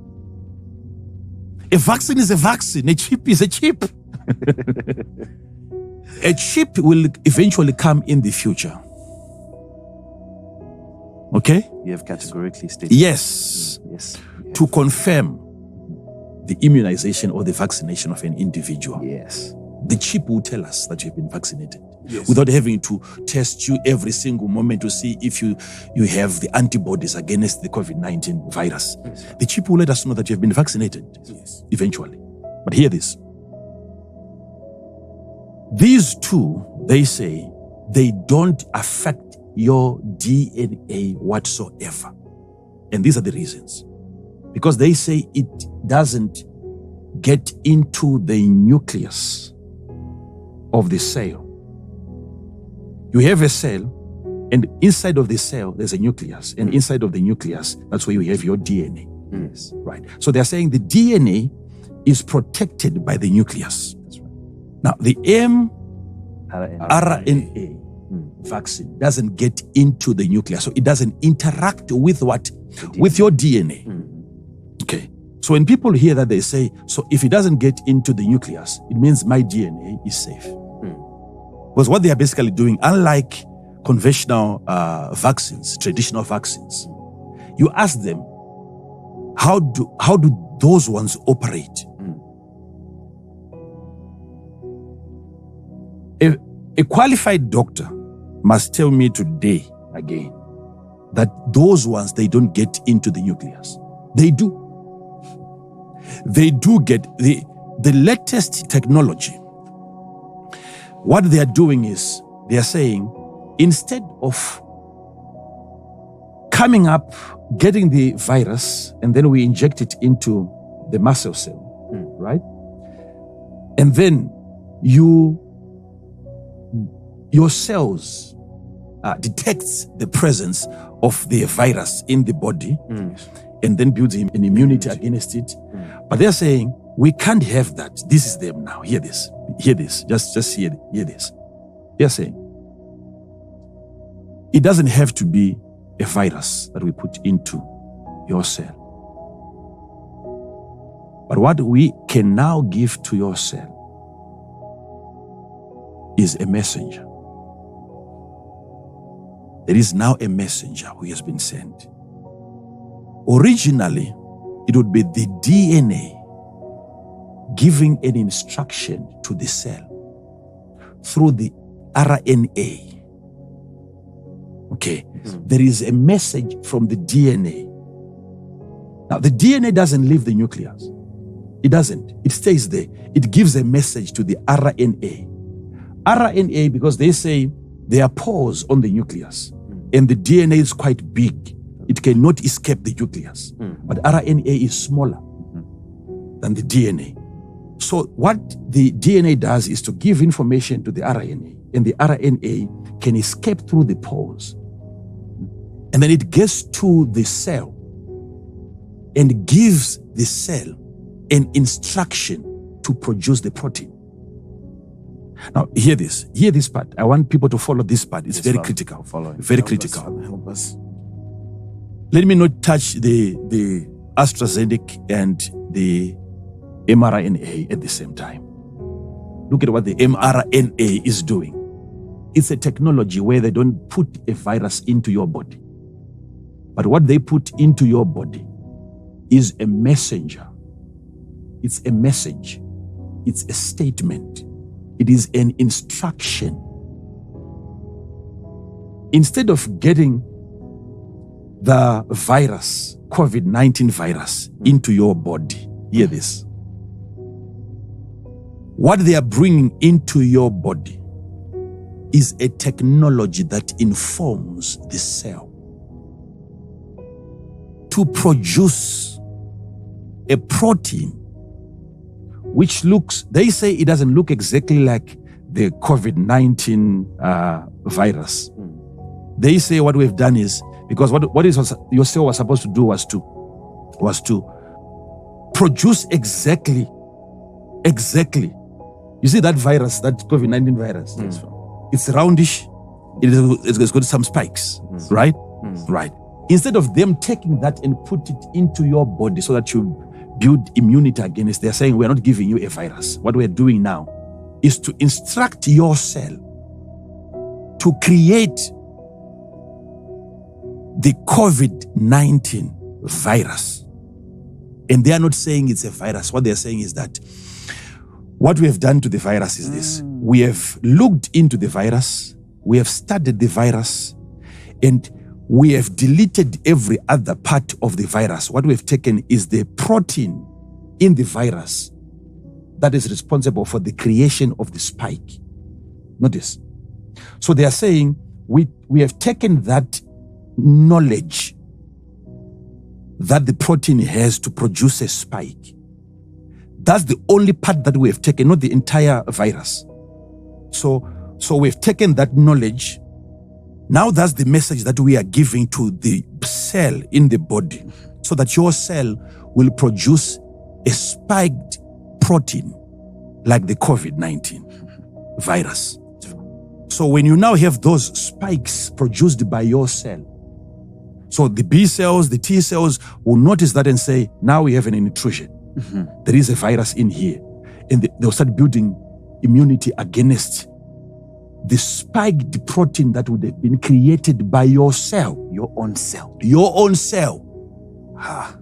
So now, that one they say, this latest technology doesn't get into the nucleus where the DNA is. Originally, it was supposed to be the DNA instructing the RNA to instruct the cell.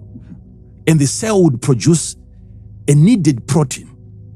The head, the chairman, the man of God, the doctor in the human body that God had put there was supposed to determine,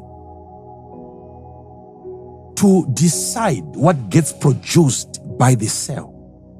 So now this latest technology doesn't get into that office. You now have another messenger getting into your body, giving orders to the cells without the knowledge of the DNA. I want people to get this part. I want you people to get this part. Yes, we're following. Now you have two pastors in one assembly now.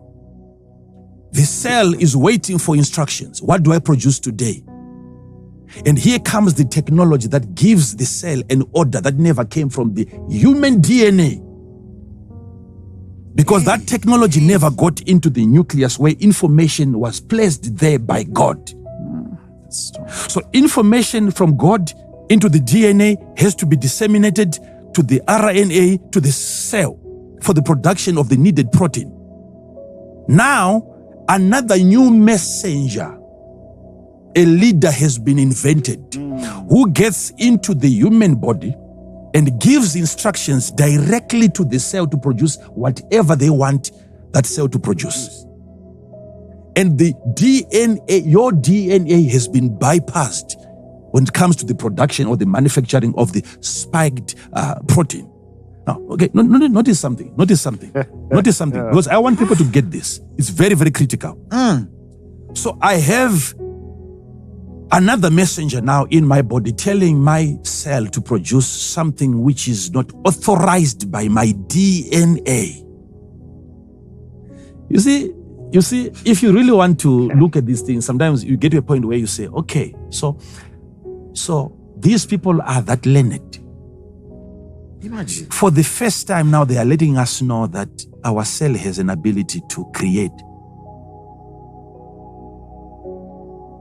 COVID-19 protein.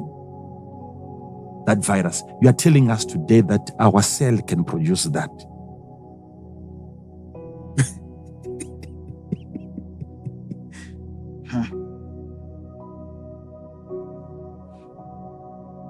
They are afraid to say it is the exact virus that your cell is going to produce, because then we'll begin to say, So how was it created in the first place? Right. So they are saying it won't be the exact virus that your cell creates. It will just create the spikes that you see on the virus. And then the other cells will identify those spikes and attach themselves to it. And then when everything is destroyed, the spikes and even the message gets destroyed at a certain point, but then the B cells are going to keep the memory. So next time when you're infected, you easily recover because now you have built immunity against it. That's what they're saying. But notice, but you see, if the COVID-19 virus is roundish and has some spikes, and you take away the round part, the knowledge, the intelligence, you deprive the cell. You say to the cell, only produce the spikes. Don't produce the roundish part. So, if I now have spikes in my body, not the complete virus, roundish with spikes, if I'm only producing the spikes and the round part is not there, a cell that is going to identify the spike that is not on a roundish thing, whether that cell destroys that spike, it's not because the way those cells identifies a pathogen or a virus in the body, it has to be in the exact form. Exact shape. So now my cell, the immunity that I'm building immunity against a spike, not the complete picture. Not the complete picture. This is why it's never going to be the solution. This is strong. This is strong. It has to be identified and it is memorized by the cells. That next time you see something with a roundish shape and these spikes, it's COVID-19. Attack it. But in this case, they are saying what your cell is going to produce are just the spikes. Because they are afraid to say it is the exact virus. Right. So notice what is happening now. That is with the mRNA technology, which doesn't get into the nucleus. But then the Astrazeneca, that's another vaccine.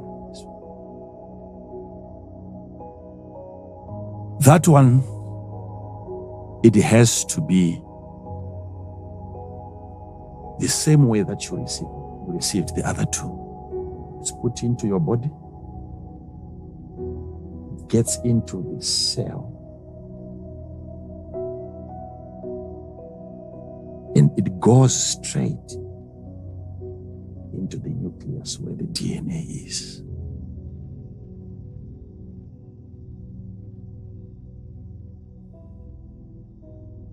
The technological one, it ends on the outer layer, the inward layer, where you have the cell, right? And then you have the nucleus inside, and then you have the DNA. Okay. The outward part inside before you get to the nucleus. That's where they put the technology. And now your cell is producing the protein that is needed, receiving instructions from that technology. Okay? It's a hostile takeover of a cell. Now, here comes the Astrazeneca. There is the virus, whether they call it adenovirus, I don't know how they name it. This virus that has to be introduced into your body is a chimpanzee virus. Right. Astrazeneca or Astrazeneca vaccine by Oxford. It is a chimpanzee virus. Right. And what they've taken is the DNA of that virus. If I'm wrong on this one, let anyone come out and tell me it's a lie. This is the truth. So it is the DNA of that virus that then is introduced into your body. And then it gets into the cell, the cytoplasm, the outside layer, and then it gets into the nucleus right next to your DNA. And they say, whilst it is now in there as a virus, the DNA will send a signal to that virus so that it is converted into an RNA before it exits the nucleus again and it goes to the cell. If I need to explain something there, please, I have to clarify if it's not clear. I'm saying, you now have a virus from the chimpanzee, which is not the problem that we are faced with. No, it's not. Hear this. The COVID-19, they're saying it's a new virus. It has taken a different form. Our bodies have never of all the flus that we have had in the past, this particular virus has never entered into our body. That's why we don't have immunity against it. Now they go on to find it in a chimpanzee. They take it. What they are taking is the DNA of the chimpanzee. Of the virus. Okay? Now it is introduced into your body. It gets into the nucleus. Now you have your DNA. They say it's not affected again. That's what they say. But now you have two DNAs in one cell. The other DNA is waiting to be translated into RNA before it exits the nucleus into the cytoplasm, the cell, so that the cell can produce the protein. The messenger one, you are not getting a virus from outside. Your cell is instructed by that mRNA. To produce the spikes, the spiked COVID-19 protein. Okay? Yes, sir. But with this Astrazeneca, it is the virus, but from a chimpanzee, right? Yes, sir. It gets into your cell, it goes straight into the nucleus right next to the DNA. Now, they say these two DNAs don't interact. But then how is the DNA going to communicate with a stranger? How is the DNA, your DNA, going to instruct that DNA from a chimpanzee to be converted into another messenger that has to exit and go to the cell and give an order to produce a protein? No one explains that, because there has to be an interaction between these two DNAs. There has to be a meeting. That's fact, bro. There has to be a discussion between a human being and a gorilla. You see the issues of evolution where we are going now. Yes, Father. Now, so you have to understand now, suddenly you have something which is from a monkey in your body. There is a deliberation, there is a committee within your cell between your DNA and a baboon. No. And until that is converted, there is no immunity. Once that thing comes back into the cell, now it is produced. Now you start building immunity against something that you got from a baboon. That is a fact. That is the truth. Right. So now this one is most likely going to be the common one, unlike the technological one, because of these reasons. It's very cheap to maintain. maybe -4 degrees or -2, you can maintain it for about 1 month. So you put it in the refrigerator. This one is very, very easy. It's not easily destroyed because it's an active virus.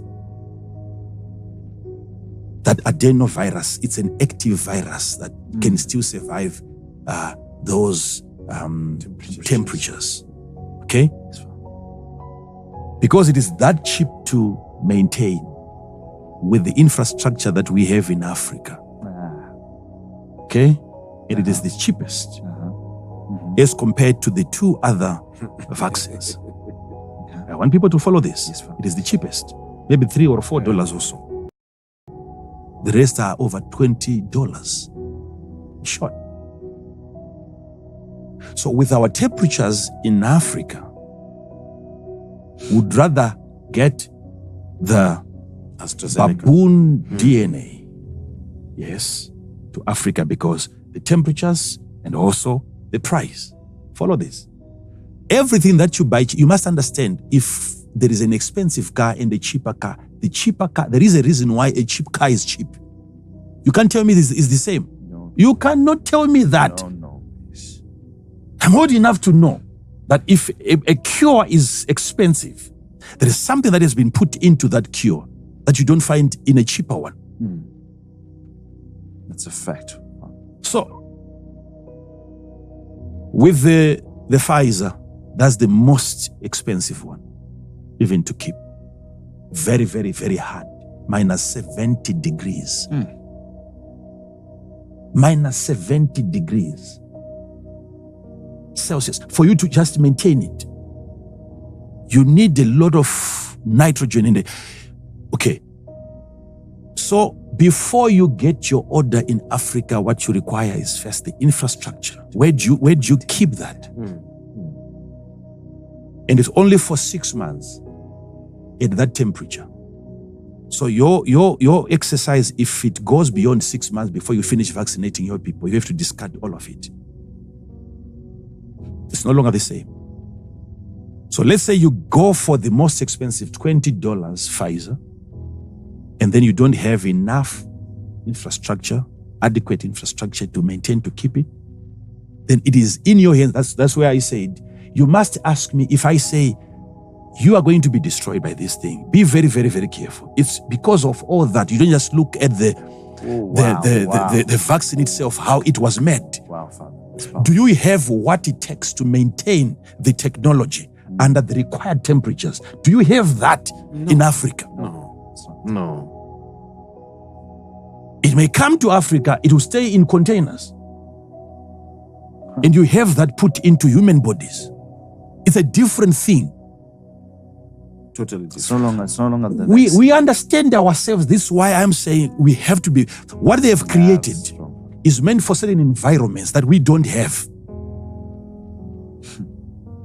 Look at how expensive it is going to be. If Pfizer says we'll give you the infrastructure, we'll give you the refrigerators, and then we'll give you the vaccines.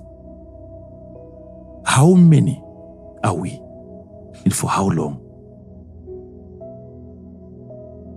It must be put in a place where you don't even have power cuts. Once that So happens, $20, look at the temperatures. The Moderna, it's -20 degrees. You can keep that. But also very expensive. But which one is the cheapest?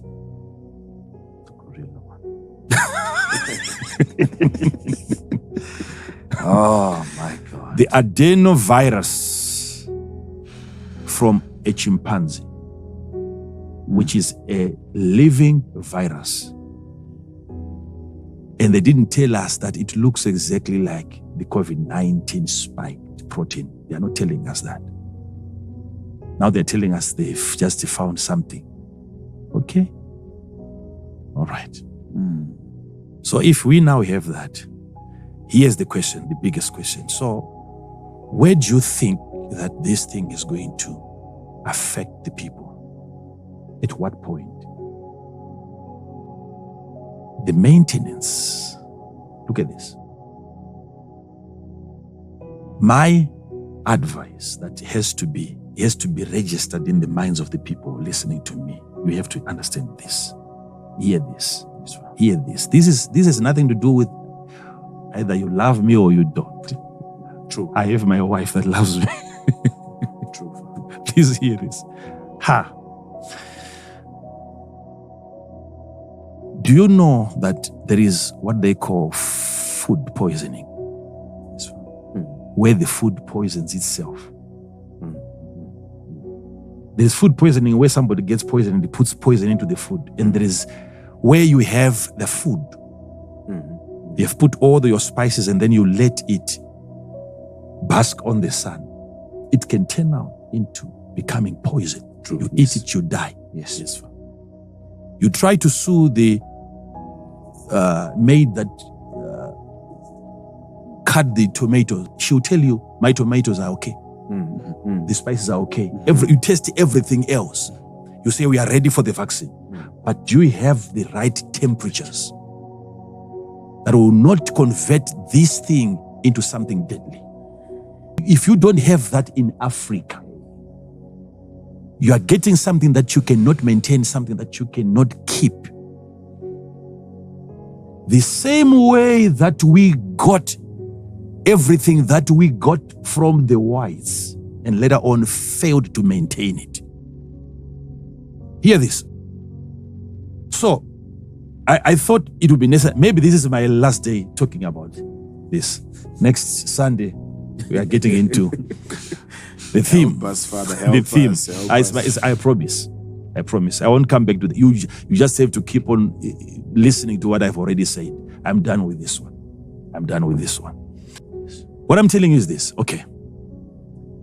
So, this is the golden advice. Golden advice. Thank you, Father. Golden advice. Thank you, Father. This is it. Hear this. What you are going to have in Africa, this is it. Hear this. You need the wisdom of God to identify the popular vaccine.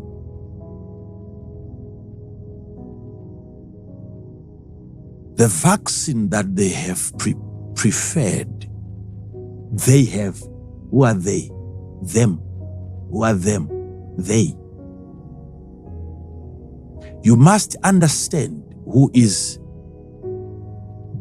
determining the pace, who is in charge, who is in control of this pandemic. The rest of the nations are just following suit. They're being told what to do and what to say. So who is controlling this thing that is leading into the greatest cloud that ever existed on the face of the earth? Where by the name of the corona will witness the coronation of the king of all the world, the leader. So you must identify before. Here is the golden advice. It's an advice. It's an advice. Take it or leave it. But one of these days you'll remember me. Here is the advice. If I tell you this thing, we have to be very, very careful. You must ask me, at what point are we supposed to be careful? Are you saying we mustn't take a vaccine? I have said this over and over again that I have the presence of a vaccine in my physical body. I have it. My children have been vaccinated before. So you can't tell me that I'm against vaccines. This one, it has jumped most of the protocols. Yes. If they wanted to be honest, they should have just told us that it is a medication, not a vaccine. Right. It never followed any protocol that a normal vaccine has to follow. Yes. You see? Yes. If they said this one is fast, it's fast in production, but it can't be fast when it comes to trials. Yes. You can't bypass that. I said that already. Yes. Here is the golden advice. Can I drop this one? Drop it, Father. Promise me people are never going to misunderstand or misquote me. Okay, anyway, you can't promise me that. Because you know them. We know them. This is the issue. Before you vaccinate, let's say you are a country of 20 million people. Before you vaccinate 10 million people. Even before I get to that advice, you must understand that already it is going to take them quite a lot of time for them to produce. Even the most expensive one. Rich countries are buying all of it in advance. So, number one, it's expensive. Number two, it is in short supply. And what are they ordering? Rich countries. And what are we ordering? Okay, hear this. If it's cheap, there is a reason why it is cheap. Yes. So my advice is, you don't want to get to 10 million subjects, individuals that have received the immunization, the vaccination, right? And then, because this thing is very political, big nations are fighting over this matter. They want to become heroes. That's why every single country is trying to produce theirs. But what they are doing, most of them, whatever they are giving to their people there, when they produce it, I'll come to the golden advice. I'm coming to that. You look at the Astrazeneca one, made in Oxford, but was tested in Brazil.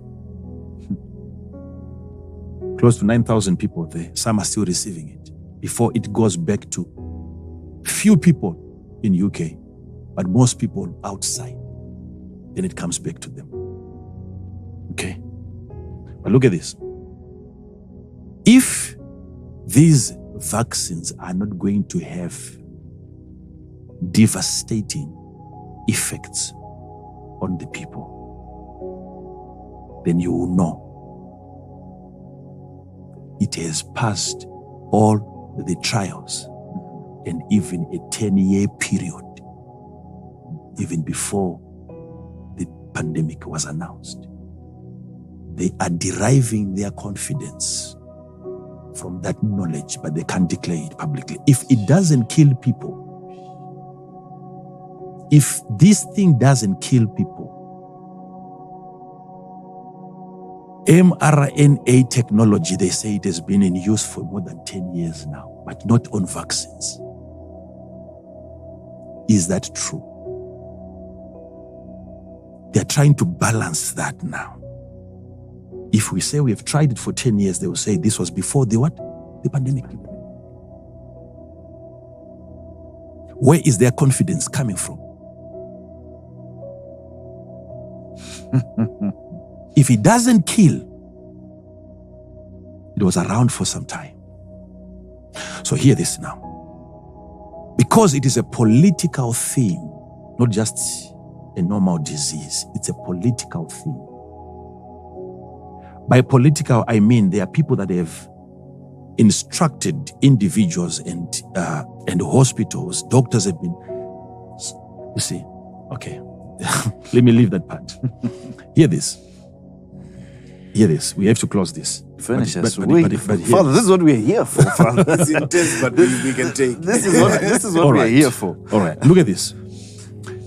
You notice that you have a vaccine. You must look at who produced it and his power to defend it, to stand with it, to support it legally. Should anything go wrong, that's what you look at. Right. So my issue is, look at a case where you have given your people a vaccine which is not recognized globally. And you overlook the political influence over the rolling out of vaccines. Who wants to be the most powerful? Who wants to be the savior of the world? And you take the vaccine that has been produced by a junior nation, an inferior nation. Notice, there is coming a time when they will say now, we are still keeping on having infections because there's been too many vaccines. Right? Yes, Father. At that point, you would have already received an inferior one. Notice this. And they will say, for you to travel, you have to have been vaccinated, not just vaccinated. Which vaccine? Are you following this? Yes, Father. Yes, Father. So, because it's a political thing, trying to undermine each other. By then, you would have already vaccinated half of your population. And the people in charge of this whole thing, we are not in charge. They are. Yes, Father. They will say, we have noticed that you see this on breaking news. It will come out in the future again. Yes, you have received a vaccine, but you can endanger our people in our country. You can't say we'll get what we want if you don't have planes that fly.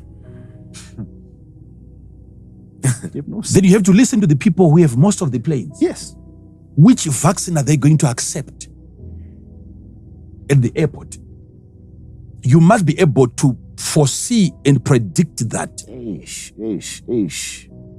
Because nations are going to be forced into double vaccinations. So now, imagine you have a vaccine already in your body, and then they get to a point where they say, no, that particular vaccine, we don't trust it. So what are they saying? They are saying you have to be vaccinated with the right vaccine. Yes. Otherwise, you don't what? You don't travel. At that point, you are introduced to another rollout. So that conflict of two vaccines in the same same body. So when you're testing your vaccines in Africa, you have to test that part also. Don't test one vaccine. Take the cheaper one, take the most expensive one, vaccinate the same person, and let's see what happens. So you must understand, when we're talking about these things, we know where things are going. Strong Father. It might come from there, well, but is it okay for a person to receive two different vaccines? So this is why I was saying, I didn't give you all this information. I was just saying, don't be fast. Please delay. Because I want you to notice what is happening. If you take what they are using, they are going to protect it, even if it is not the right one. You will still fly. You will still be able to trade. You will still be able to work, get a job. Because you have received what they have recommended, and they have enough muscles to protect it. Wow. It has happened on the tests before. Before you'd go to any lab, get tested. Yes, Father. You get your negative result, your certificate, you can get into the plane. Right? Yes, until they realized that they were fake certificates. Yes, Father. That's right. And they started recommending certain labs. That's a precursor. That's exactly where everything is going. It will happen that same way with the vaccines again. At first, you vaccinate your people with anything, until they say, why are we not able to curb this virus? Because people have received different vaccines. Which ones do we recommend? And they will say, these 4. If you are not within that category, you will now have sanctions again placed upon citizens. You can't travel, so you start begging for another vaccine in the same body. What of the interaction, Father, of the two? You see now. So what do you lose? What do you lose? I'm saying, let's take our time. Even if we are going to do some trials, let's do those trials, but make sure that we are going for the best. Let's go for the best. Thank you, Father. If people are to go for that best, are we going to have it anytime soon? I don't think so. So how are we going to Open up our businesses. How are we going to Because numbers are going up. People are dying. But always remember, they say COVID-19 takes advantage of underlying disease. Yes, sir. Is that so? That's true. Underlying diseases. If it finds you with another disease, it takes advantage. So it sits on a disease that it finds already in existence in your body. Yes. And people must understand that fear is one of those underlying diseases. Fear is one of those diseases. Don't let it find fear in you. It's a disease already. So like our educated people tell us that, you see, yes, numbers are going up, but what is the reason? Not everyone is dying from COVID-19. True. They say. There are people who are dying from COVID-19, and there are people that are dying with COVID-19. Yes. There are people that are dying from COVID-19, and there are people that are dying with COVID-19. Dying from COVID-19, it means it is the COVID-19 that has killed you. It has overwhelmed you because of other diseases that you have in your body. Now you have died from COVID. But dying with COVID, you have it. You don't even know. You are driving. You're involved in an accident and you die. You have to go for a post-mortem, and they find the presence of COVID in your body.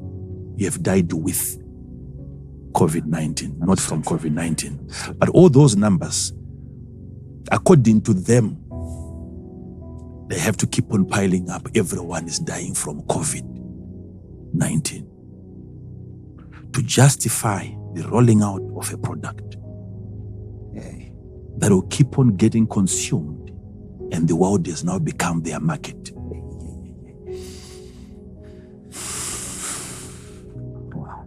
So, when I say these things, I know what I'm saying. Some of it, I don't get it directly from God. I also read books. Daniel said, I understood by books. We are allowed to read. We are allowed to find out the truth. That's what I do. That's why sometimes when I tell you, after praying for a person, that this person is healed, I would have seen what is happening even in the cells. We are not blind. We know what we're saying. So all I'm saying, everyone should be actually celebrating what I'm saying. Yes, Father. How can people be so careless that someone comes out and is encouraging authorities to verify things? And some people are offended. What is it? It's due diligence. You're being armed with the knowledge. Yes. Because we know you. You're not careful when it comes to these things. It will result in destroying people. Let us take our time. So, my golden advice, I'm just summarizing it again. Notice the most accepted. Find out which one of the many vaccines, which one are they giving you? Are they going to protect you after receiving it? Are your people never going to be restricted in the future? Is there a written documentation? Because right now, the only data that you find coming out of all the nations that are vaccinating their people, it's only Israel as we speak, unless some have gone on to sign, of disclosure that Britain has had with Pfizer to disclose their data. And Israel and Pfizer, they have agreed on that one, so they are disclosing. So most of the information, the analysis and the findings that are coming from Israel are almost accurate. They are disclosing that information. But why are they hiding? Why are they not communicating with us? Yes, Father. That's true. If trials are still going on, how far have they gone? What are the effects? If they say this is never going to stop transmission, this is never going to stop the spread, The vaccine is never going to stop the infections. So what is the vaccine coming to do?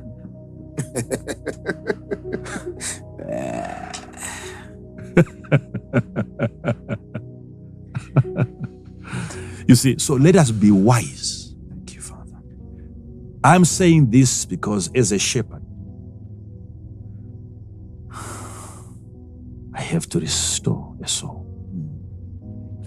When a soul is lost, it can still be recovered.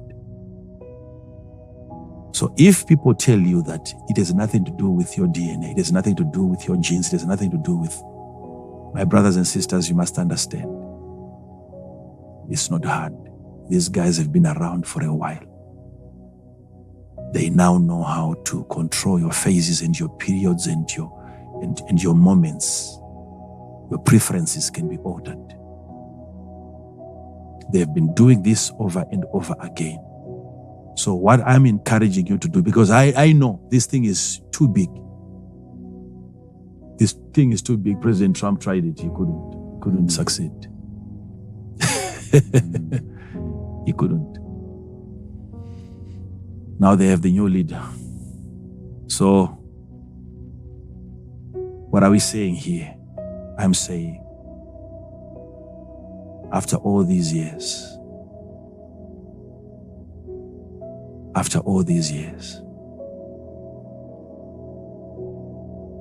I asked a certain intelligent man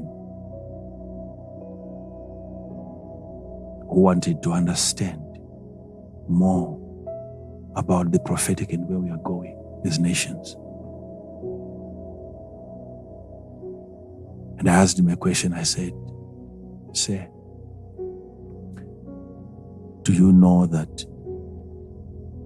if a husband and a wife are fighting on a daily basis to the point of even hating each other, they must get to a point where the courts have to intervene. And there is a peace order that should be issued.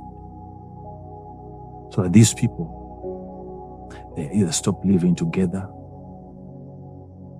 and they will not even get into each other's space.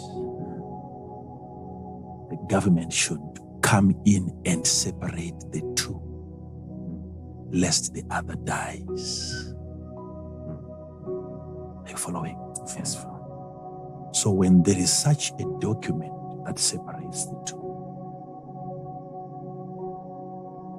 I said to this intelligent man, if it were you, having separated, because you were fighting on a daily basis with your wife, trying to kill each other.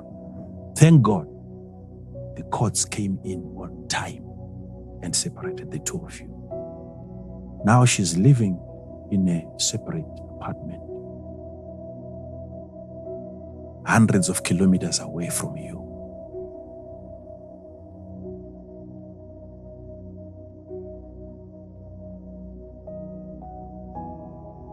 If she keeps cooking rice and sadza and chicken for you, and she brings it to you every single day, are you going to eat?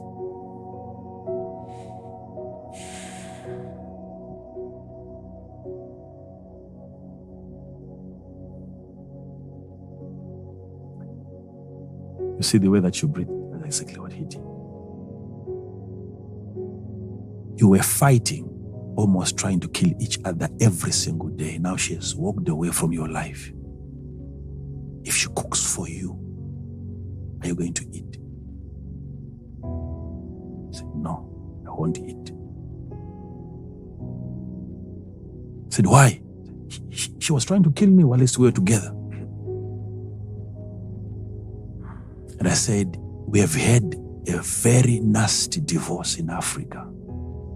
When we celebrate our independence, that was the celebration of a divorce. They packed their bags and they left the country.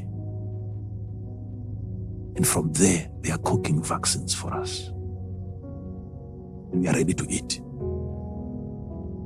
What is wrong with us?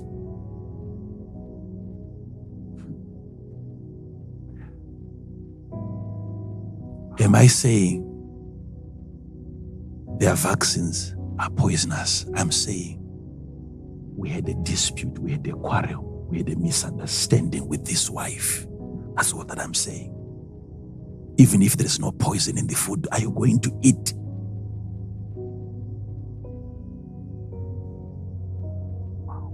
He said, I won't eat.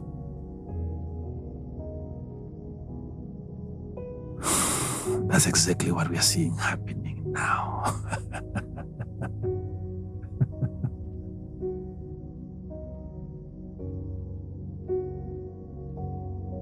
So where's your victory? Where's your conquest?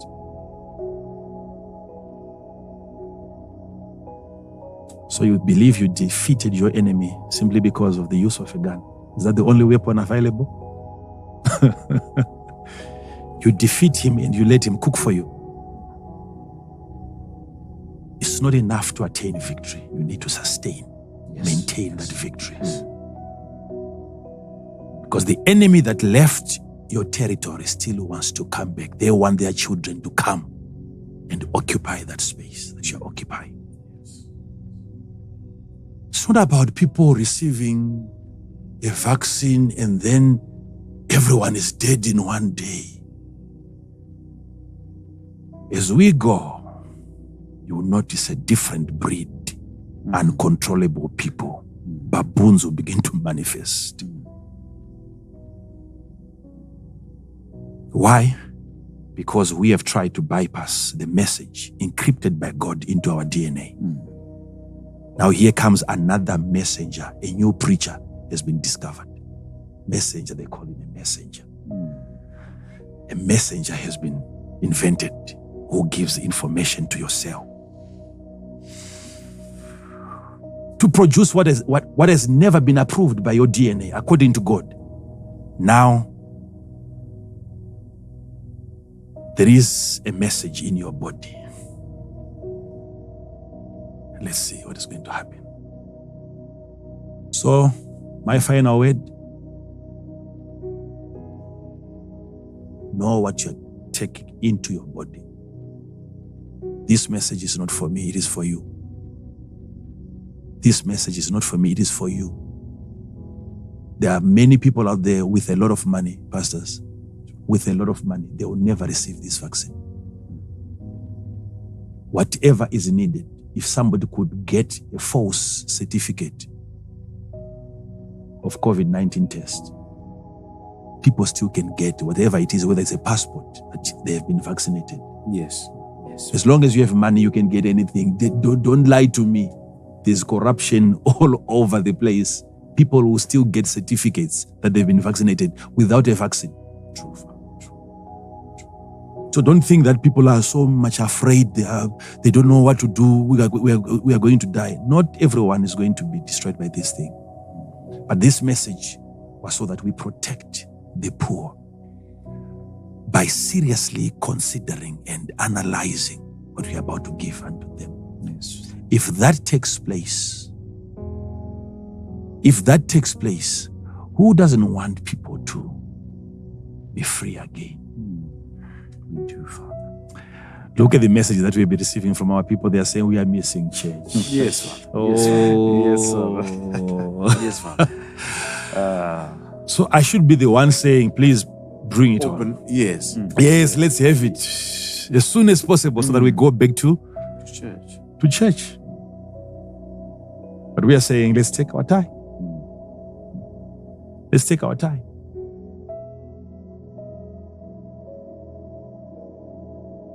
So don't ever think that me saying it here, I'm saying I'm going to stop the whole world from receiving it.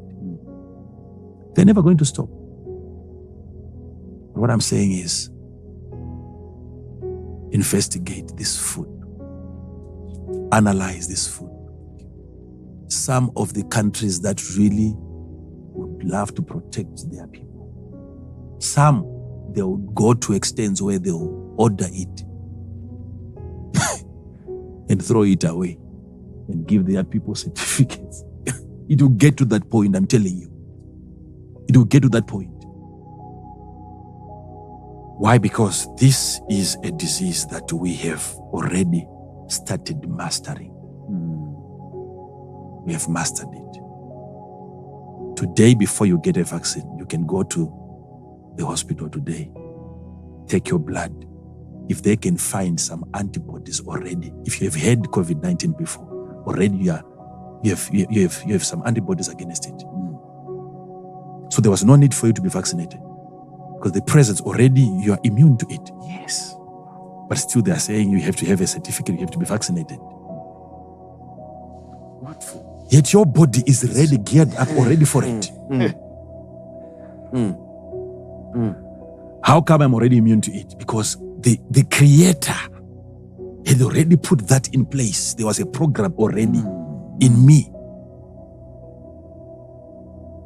You see, so it's not all about people dying. It's about the media.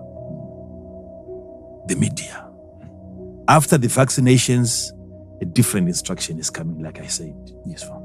No more reporting COVID-19 cases. And numbers will begin to decline. Not according to the vaccine, according to the media. Now they will say, report the underlying disease that killed the man. Not the COVID, not the COVID. So please, if you had something against me, all the strategies, all the plans, all the meetings, whatever is being plotted against me, I'm aware of it. I'm very much aware of it. So go ahead with your program. Next Sunday, I'm on a different topic. I've delivered the message. You've heard me. Be careful. Open your eyes. Black men, be smart. Be smart. Be smart. Be smart. Protect yourself. Protect your territory. Your population is being handed over by you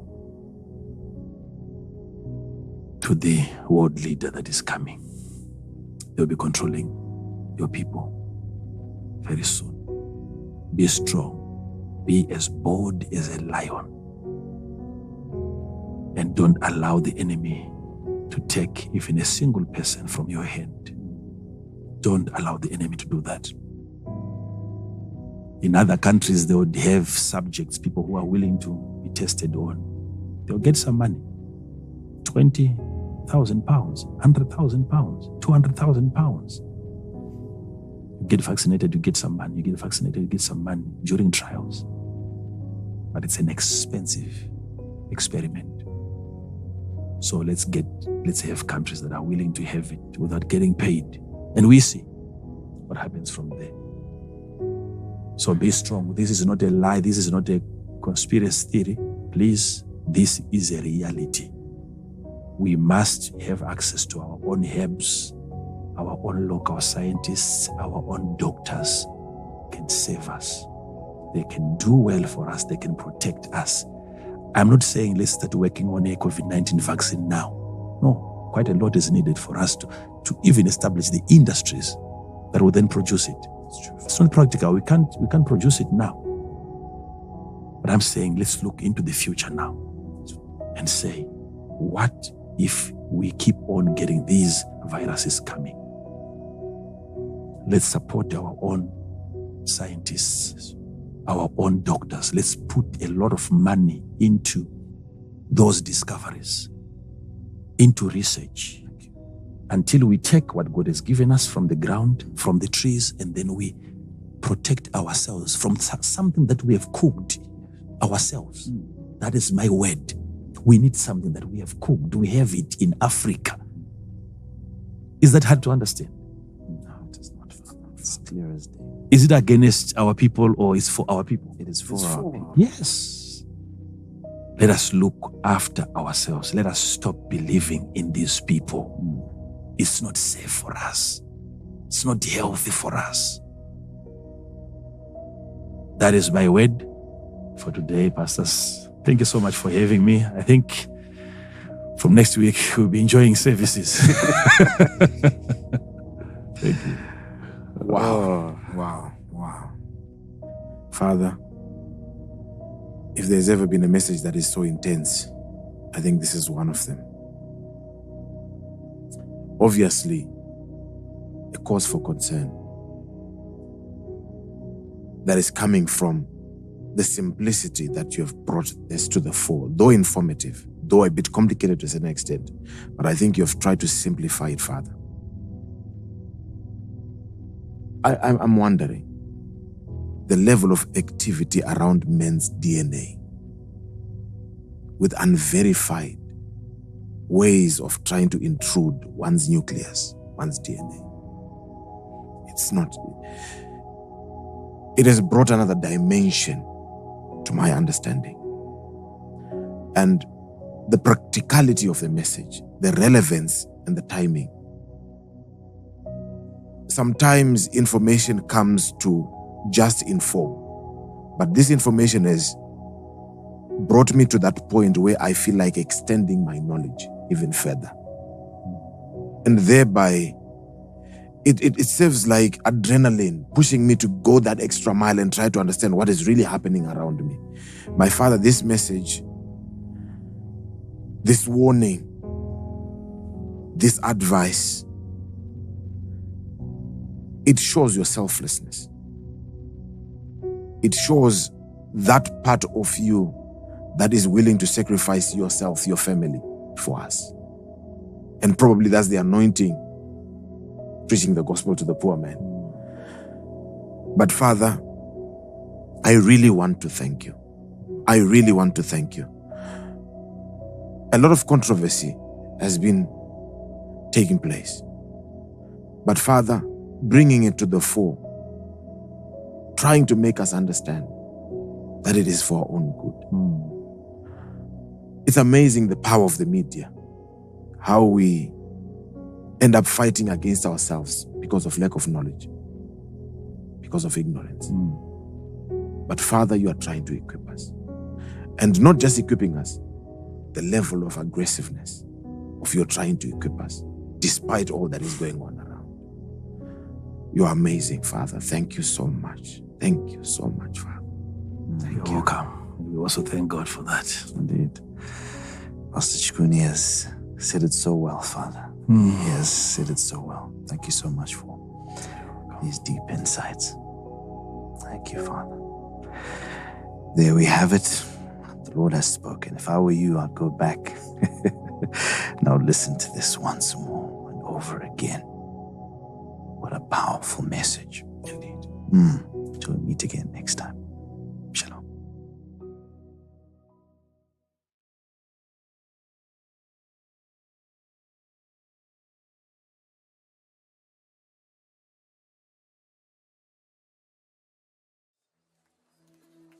Just continue to worship him in this place. Ah, Sata Bro Sate. Ah, Sata Lavo. Oh Lord, how we long to be in your presence.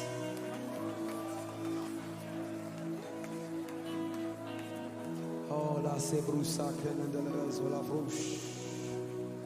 Alades, Asoti Brase.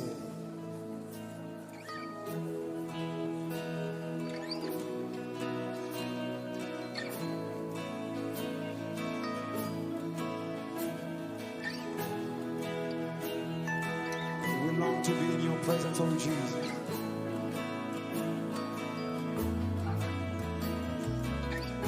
Continue to worship him in this place.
without your presence,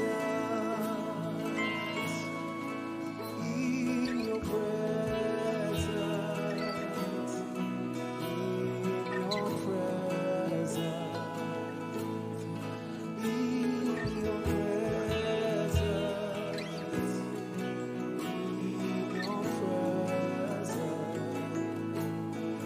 in your presence,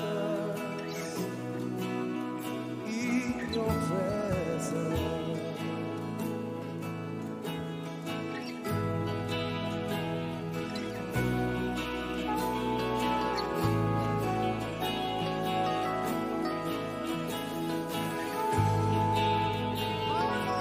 To be in your presence, I want to be in your presence. Where would I be without your presence? And where would I go without your favor? And where would I be out of your presence? In your presence, in your presence, I long to be in your presence, in your presence. I love your presence. I love your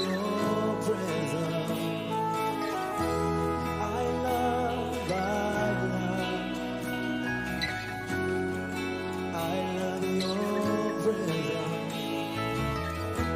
I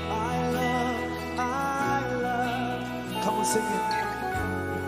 I love you, Jesus. Can I hear the audience say? I love. Sing it. Come on, choir, sing it. I love.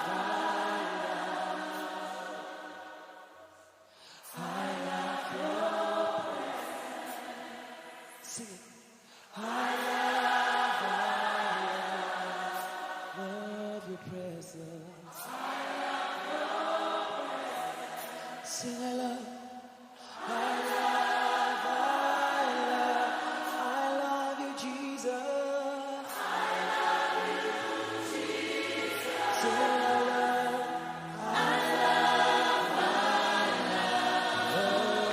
your presence.